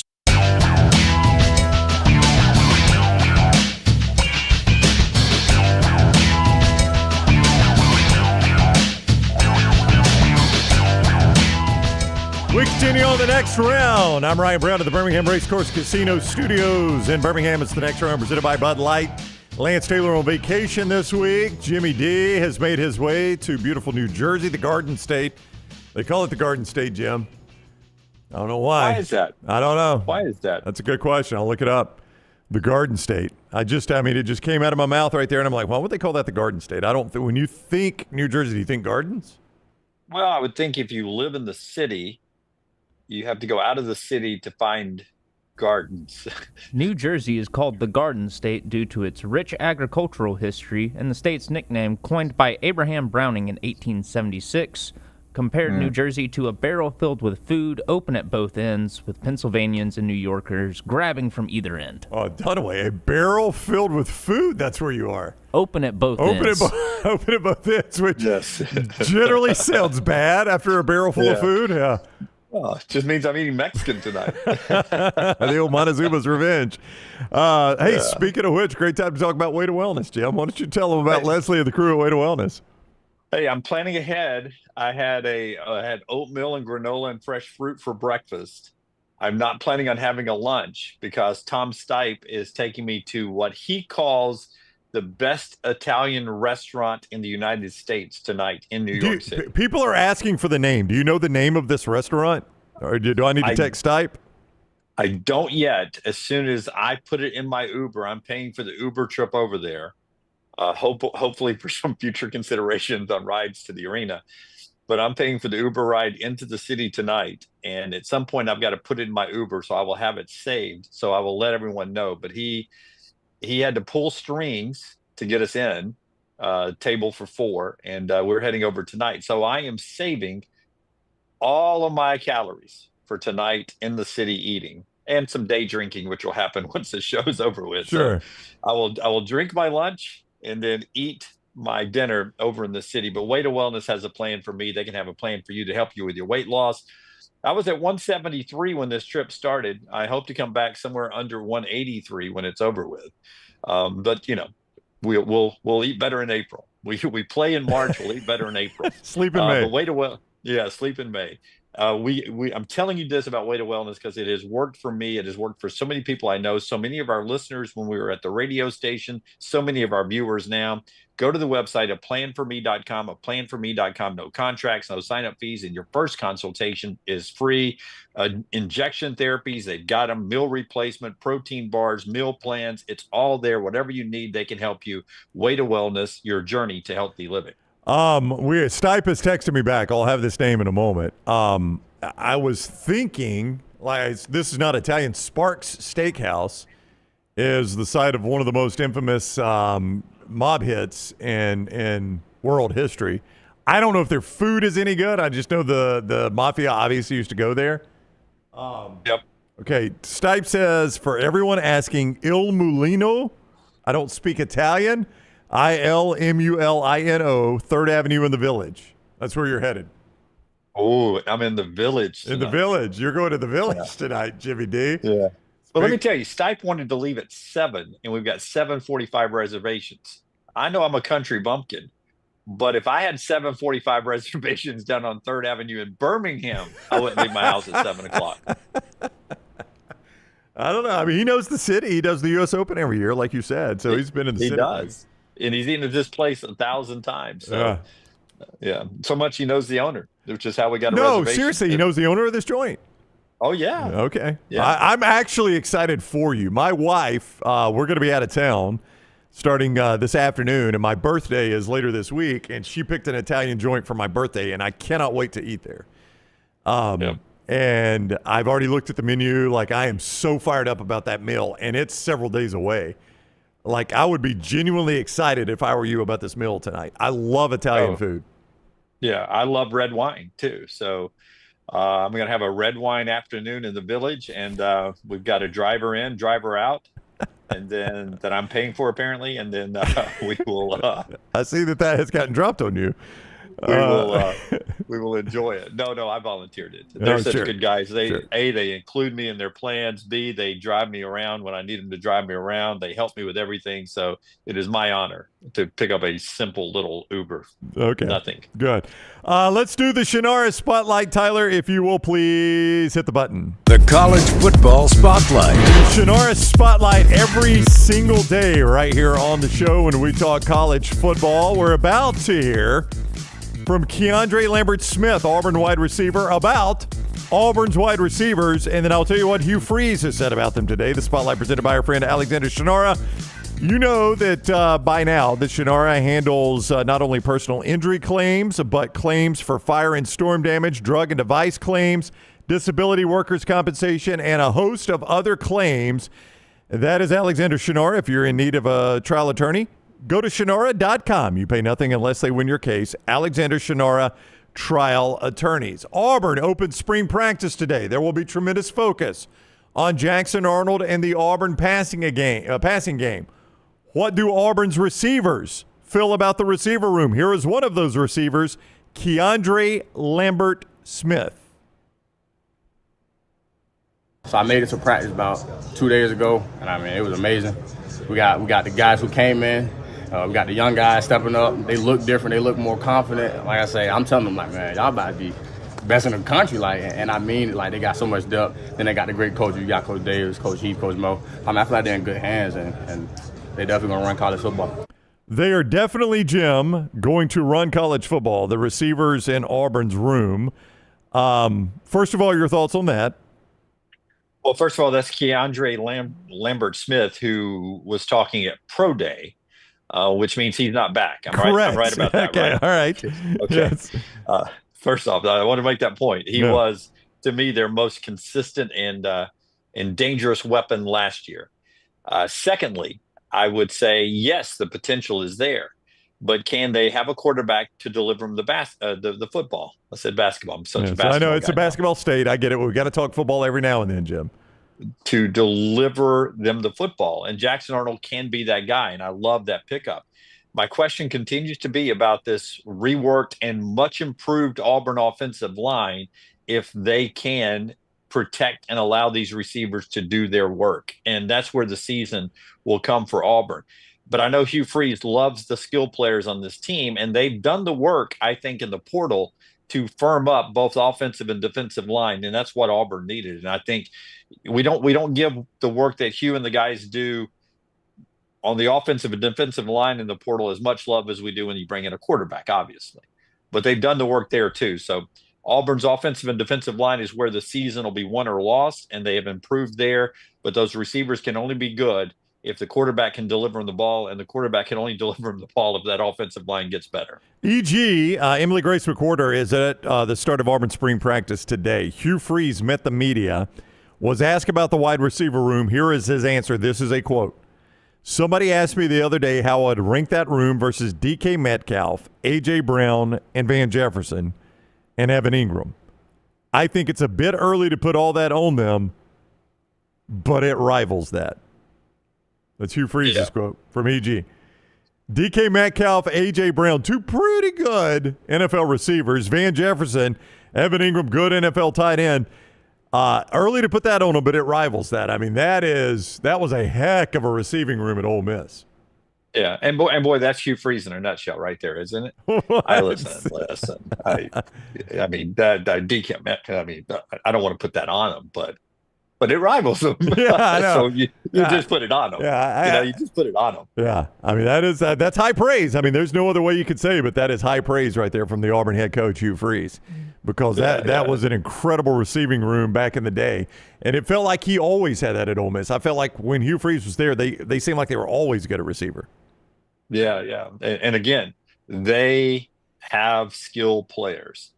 And I'm okay, replacing Jarquez at running back. I think that running back room can be good too, because I see people saying, what about the running backs? Running backs will be good too. But to me, defensive front seven, I like the secondary. Defensive front seven and the offensive line is whether Auburn can take the step to the upper half of the SEC or not. That is the College Football Spotlight presented by Alexander Shinara Trial Attorneys, the Shinara Spotlight every single day on the show. Before we get to trash done away, Daniel A. Moore, DanielMooreArt.com. He has been painting great moments in Alabama and Auburn sports history for years. Maybe one of those receivers from that receiver room will make a great moment like that, or maybe one of the Auburn Alabama players on the hardwood this weekend. Yeah, I mean, think about the great works from Daniel Moore over the years. Van Tiffin's kick. You had a couple of reverse for Lawyer Tillman or an Auburn play there. You had the 1992 sort of a montage to the national champions with Gene Stallings. You had a Rocky block. You had that beautiful painting of Jalen Hurts doing some work, that catch from Devontae Smith, his Heisman Trophy win. It's been just great moment after great moment. It all started to me with the goal line stand back in the 70s from Daniel Moore. You can check out all of his works, get the latest, the legend, with celebrating Nick Saban and 6 national championships in Tuscaloosa. All you have to do is go to the website, DanielMooreArt.com, and check it out. All the works from Daniel A. Moore and our friends at New Life Art. By the way, Jimmy D, David says, good luck getting through the Holland Tunnel in 45 minutes at that hour. I love it. Jay says, Dunaway, please ask if they have endless breadsticks when you get there. Can I get the bottomless salad? Listen, I have convinced this team that I'm traveling to New York with to leave at 3 bells. We're leaving at 3 o'clock. 3 this afternoon? Yeah. What are for you 7:40? Y'all are just going to go tour the city? Y'all are going to go? Yeah. Standard We're tours? going to day drink. Okay. We're day drinking. Okay. Morgan says, FYI, Jim, on Google, it's got $3 signs out of 5, so it's mid-range right there, $3 signs. I thought it was out of $3 signs on Google. 3 out of 3? Well, Morgan says 3 out of 5. I don't know. I don't know. It only shows you the number of dollar signs and not the total amount it could the totals. be. Oh, okay, so it's a mystery here. Yeah, I would tell you that either my way, man Stipe warned me before I accepted the reservation that would be an expensive meal. Making a reservation doesn't sound like a 3 out of 5 price. It sounds 3 out of 3. Okay, 3 out of 3. Tyler thinks just because you had to make a reservation. And also the fact that you had to work a favor to get a table. Last time I checked, it's a Tuesday night. This is not like it's not like you're going on a Friday or Saturday. It's a Tuesday night. Yeah, and he had to he said, we got it 4, but if I book it for 4 and you don't show up, I still have to pay for your 4. So They must bring out just family style food for us. Oh man, I am very jealous. Actually, I'm very jealous of this. I hope it's fun.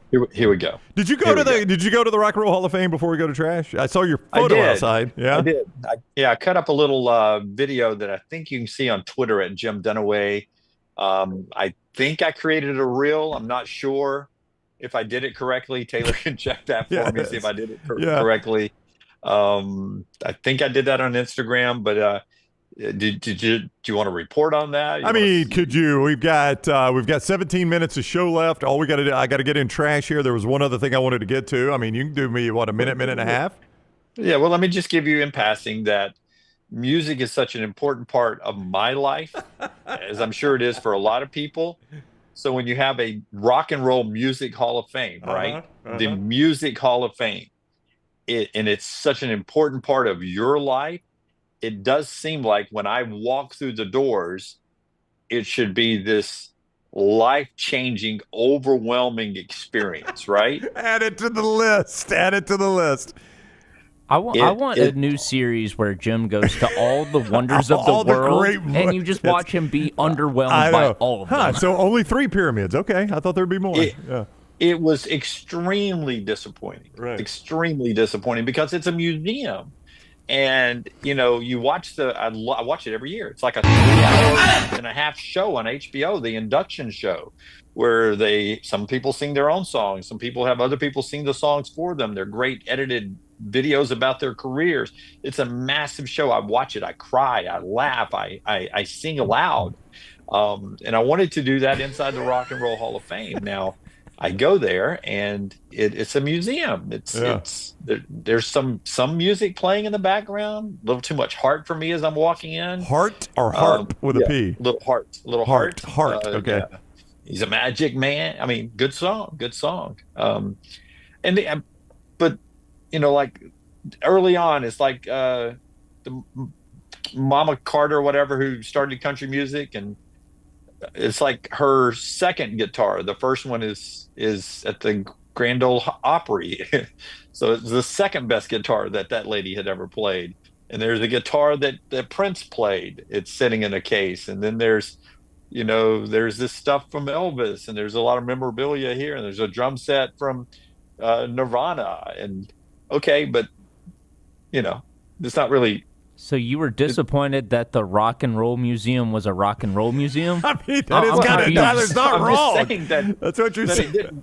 It didn't wash over me like music does. That drum set was just sitting there, and a Bon Jovi's motorcycle with his little blue jean jacket's just sitting there. Yeah. You want a Bon Jovi there? You want Bon Jovi to be there? Hello, welcome to the Rock and Roll Hall of Fame. I'm John Bon Jovi. I thought you would be here. Yes. You're about halfway there through the exhibit. Oh, Tyler. Hey, watch the floor over there. It's slippery when wet. Okay, let's do trash. Hit the big button, Tyler. Sorry, Tyler. I threw Tyler a curveball. Now, the women love you when you get out there. Why do you think that is? Because I look good. That is? You I look smell good. I feel good. And you sing good. And make love good. Oh. Well, there we are. We don't have to ask anybody else. We got that from the source. There you are. LT's Trash is presented by Mortgage Right. Mortgages done the right way. By the way, Mortgage Right, first of all, brings you trash every single day. Veteran-owned, veteran-operated. They got great programs for the United States veteran, but for all of you as well. MortgageRight.com/TNR is the website to start with when you get ready to sell your home, buy a new home, refinance your home. MortgageRight.com/TNR. Actually, a lot of agreement with Dunaway on this in the chat room. A lot of people were like, I thought there would be more. I was underwhelmed by the Rock and Roll Hall of Fame. Jim, I get a lot of Jim is not wrong about this, by the way. Yeah. When I would go to Chuck E. Cheese, at least the animatronics guys would move. They could have animatronic Rolling Stones or something. Yeah, right. I like that Dunaway is underwhelmed by the Rock and Roll Hall of Fame because they did not have an animatronic Mick Jagger.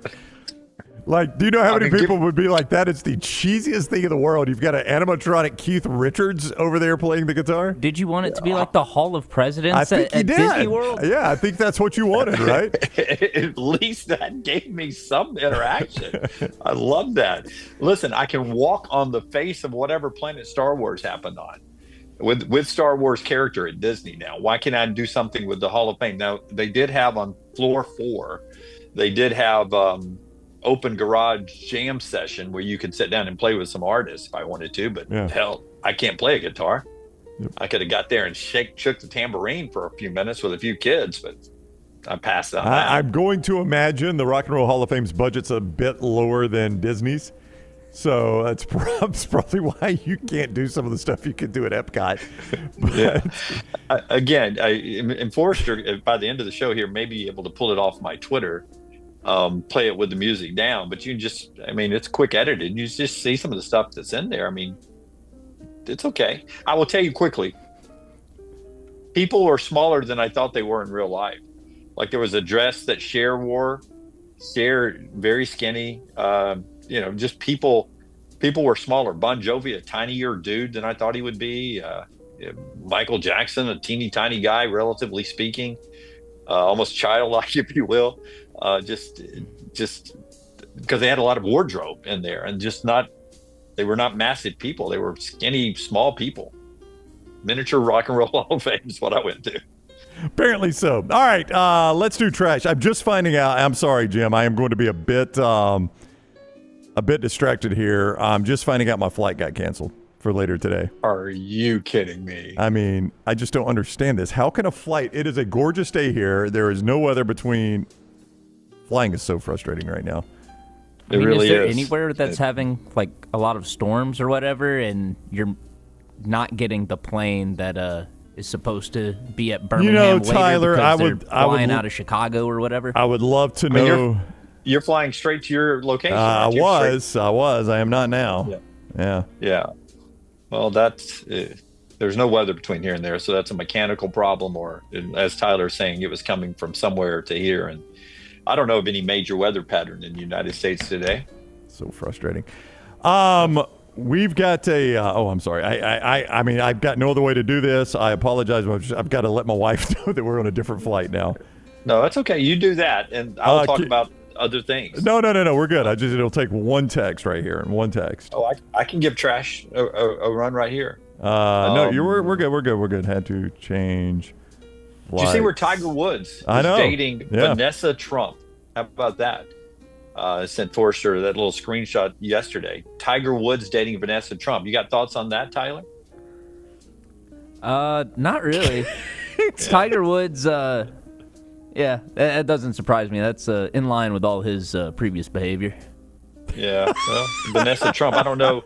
I'm not familiar with Vanessa Trump, but that makes sense now because we saw Tiger and the president playing golf recently. He was dating Vanessa Trump there. So part of the family there, combining two very big bank accounts if they end up getting married. That is two very big bank accounts, I would agree. Now, she's only a Trump by marriage, right? She was married into the Trump family. Oh, I didn't know that. No, I think so. I think she's one of the Trump kids' ex-wife. Am I right about that? You might be. I have no idea who she is. That's what I thought. I had never heard of her until the Tiger story came out. Yeah. So Tiger dating Trump. Donald Trump Jr.'s ex-wife. Okay, Jr.'s ex-wife, Vanessa. He kept his name, though. Smart play. Yeah, I would agree. That is a smart play. So you go back to Vanessa Smith. And she did not. All right, I'll just go ahead and do this.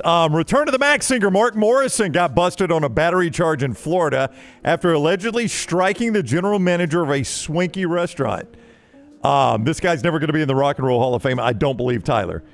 Don't believe he is. Yes. But I'll tell you where he is right now. He's in jail. Cops say witnesses told the officer the situation escalated to the point he allegedly pushed the manager in his upper body, all because he was planning an event at the restaurant and it started to fall apart. Is that basically the story here, Tyler? Yeah, they were planning an event. There was some sort of altercation. The guy who sings Return to the Mac starts arguing with the general manager, and it escalates into a shoving match. Yeah, that is That's not what you want right there, my friend. In a photo from TMZ, he's seen cuffed with his hands behind his back, sporting a black shirt, khaki shorts, and bright yellow shoes. He later posed for a mugshot in a blue jumpsuit, though, and he is out now after posting $1,000 bond. I've seen this story, this next story, all over social media. This is a University of Georgia sorority girl who apparently got arrested, and her mugshot was so appealing that there were a lot. Have you seen this, Dunaway? I see you shaking her head. Oh, yes. Yeah, I mean, great mugshot, by the way. Like her blowout hair would make anyone envious. I mean, she had the hair was chef kiss in that mugshot there. So that was really good. So she's gotten arrested again, though, Jim. Lily Stewart, she's a sophomore Alpha Chi Omega at the University of Georgia, arrested for the second time this month after her first arrest at the beginning of March for excessive speeding. According to Athens-Clarke County Online records, she was arrested Sunday for obstruction of a law enforcement officer, and I've never been able to say this word. If you stay somewhere longer than you're supposed to stay. Loitering? Yes, thank you very much. Yes. Loitering. Hey, can I just make a suggestion for the Athens City Council? They do. Someone needs to. They're going to need to build a bigger jail, I think. Just raise your speed limits. I mean, nobody, even if the Alpha Chi Omegas are speeding and the Georgia football players are speeding, maybe it's a speed limit problem. Let's raise our speed limits. If it's 45, make it 65. So you think we've just got too low speeding limits there? I don't know. But it seems like every story out of Athens is either they're getting a 5-star recruit or somebody is speeding in Athens. Yeah, no, there's a lot of speeding that goes on there. You've been to Athens, though. I mean, have you noticed, like, extraordinarily low speed limits there? I don't remember any of the speed limits. I don't really pay attention to that. I sort of drive with the flow of traffic. That's something you really should pay attention to. What if I don't? I just go with the traffic. What if Clark County just has all of their radar guns, like, calibrated wrong to make it look like everybody's going faster than they are? She did. What if it's just metrics? They could be doing it in kilometers per hour. And I'm very confused, officer. She did post $4,600 bond, by the way, and she has since been released. Yeah, she probably makes that on social media. Oh, yeah. I mean, well, she should now. That's two for her. And there was a more recent update to that story. Yeah. And in the second arrest, she was arrested with a Harvard football player. And that Harvard football player had several different fake IDs from multiple different states. Well, you don't want that right there, Tyler, but good. She does or he does? He does. He was only 20, so wow. He probably bought it from a dumb friend and ended up with 3 different IDs. Hey, but was her second mugshot as good as the first one? No, she looks kind of crazy in the second one. Yeah, first one looked like she's straight off the runway. Second one, Yeah. Not her best look, United Airlines 787 flying from L.A. to China had to turn around this weekend after it was discovered one of the pilots had taken off without his pants. His passport would be hard. You know what? I did not put my pants on today. This is going to be awkward, but we need to turn around. I knew it felt drafty here in the cabin. Flight 198 departed LAX at 2 p.m. Saturday with 257 passengers and 13 crew on board, headed for Shanghai. 2 hours later, turned around and headed to San Francisco, where it landed at 5 o'clock because he forgot his passport. I mean, to me, that's on you. You land the plane, you never get out of the plane. You're not going to need your passport. That's on you. I'm sorry. You just got to keep going. I'm going to say that I'd keep an extra one right in the glove box right there in the cockpit. Yes, I got 2 passports. And finally, a Florida man is being remembered for leading a life of consisting of, and here's what it says in his obituary, Marlboros, fast women, and Ford Broncos. Wow, the American man. Arthur Nixon Bates IV died March 5th. His obituary, published to the Tampa Bay Times 2 weeks later, he states that he succumbed to his, quote, life of drugs and other choices. He is survived by 3 daughters, none of whom know how they will get by without dad, calling to ask for $20 for cigarettes and methadone one last time. On Legacy.com, an online provider of obituaries and memorials, some people expressed their genuine condolences, but others wrote remarks such as, he still owes me $20 and I would have given you the Marlboros. Bates was cremated. the end of the story. Basic screaming. What a way to be remembered. No, that's a bad way to be remembered. Yes, bad way to be remembered. That is trash. Gonna miss Dad calling me up for meth. Yeah, that is trash. Presented by our friends at Mortgage Right. MortgageRight.com/TNR. MortgageRight.com/TNR. My apologies for being distracted in that last segment. But, when your flight gets canceled, if you don't jump on one quick, you just never know, right? That's right. So, You need a friend like Ryan Brown to help you get from Chicago to Cleveland. I'm doing all I can, Jimmy D. I'm doing all I can. In Cleveland from Newark. Yeah. I've noticed you haven't talked about me returning home at all. You're just we going to don't go know. on vacation. We don't know when Alabama's gonna end. We don't know when they're gonna get bounced out. Can't plan that till we know You're that. going to come back from vacation. I'm going to be sitting at the Newark airport waiting to get a text from you. Sir, you're going to be like that Tom Hanks character in that one movie. Sir, what flight are you on? I do not know. What flight I'm on. Yeah. I'm just sitting waiting for my buddy to text me. Jim, Champy's World Famous Fried Chicken brings you this hour. Yeah, Champy's Chicken, man. I can't wait to get back home and go see Sterling and the crew there. You can go right now, though. Highway 119 in Alabaster.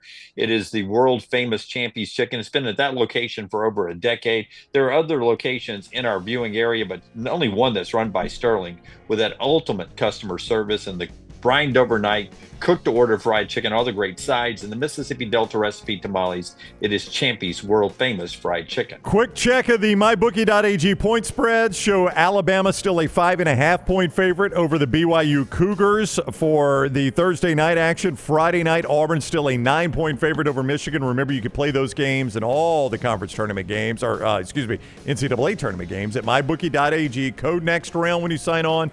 Get you that 50% deposit bonus up to $1,000 and that $10 casino chip as well. MyBookie.ag code next round. That is MyBookie.ag code next round. All right, Dunaway, passing the baton to you. You'll be hosting from up in New Jersey the next 3 days with some people here in studio. Have fun. Enjoy the games. Yeah, well, thank you. Can I just ask everyone, help us out the next 3 days if you can in the chat room and such. E.G. Taylor and I will be hosting the show with Forrester and Tyler and Melton. All I'm going to ask is, can I work 1 hour on tomorrow's show and then have today off? The rest of the day off, boss man. Can I have the rest of the day off? Yeah, go eat some Italian. Yes, go to the city. Go to the city. I'm gonna go hang out in the village. Go to the village. Go to the village. All right, everybody. I'll see you guys on Monday. Everybody have a great rest of your week. We'll see you tomorrow morning, 9 o'clock, with Jim and his cast of characters for the next round.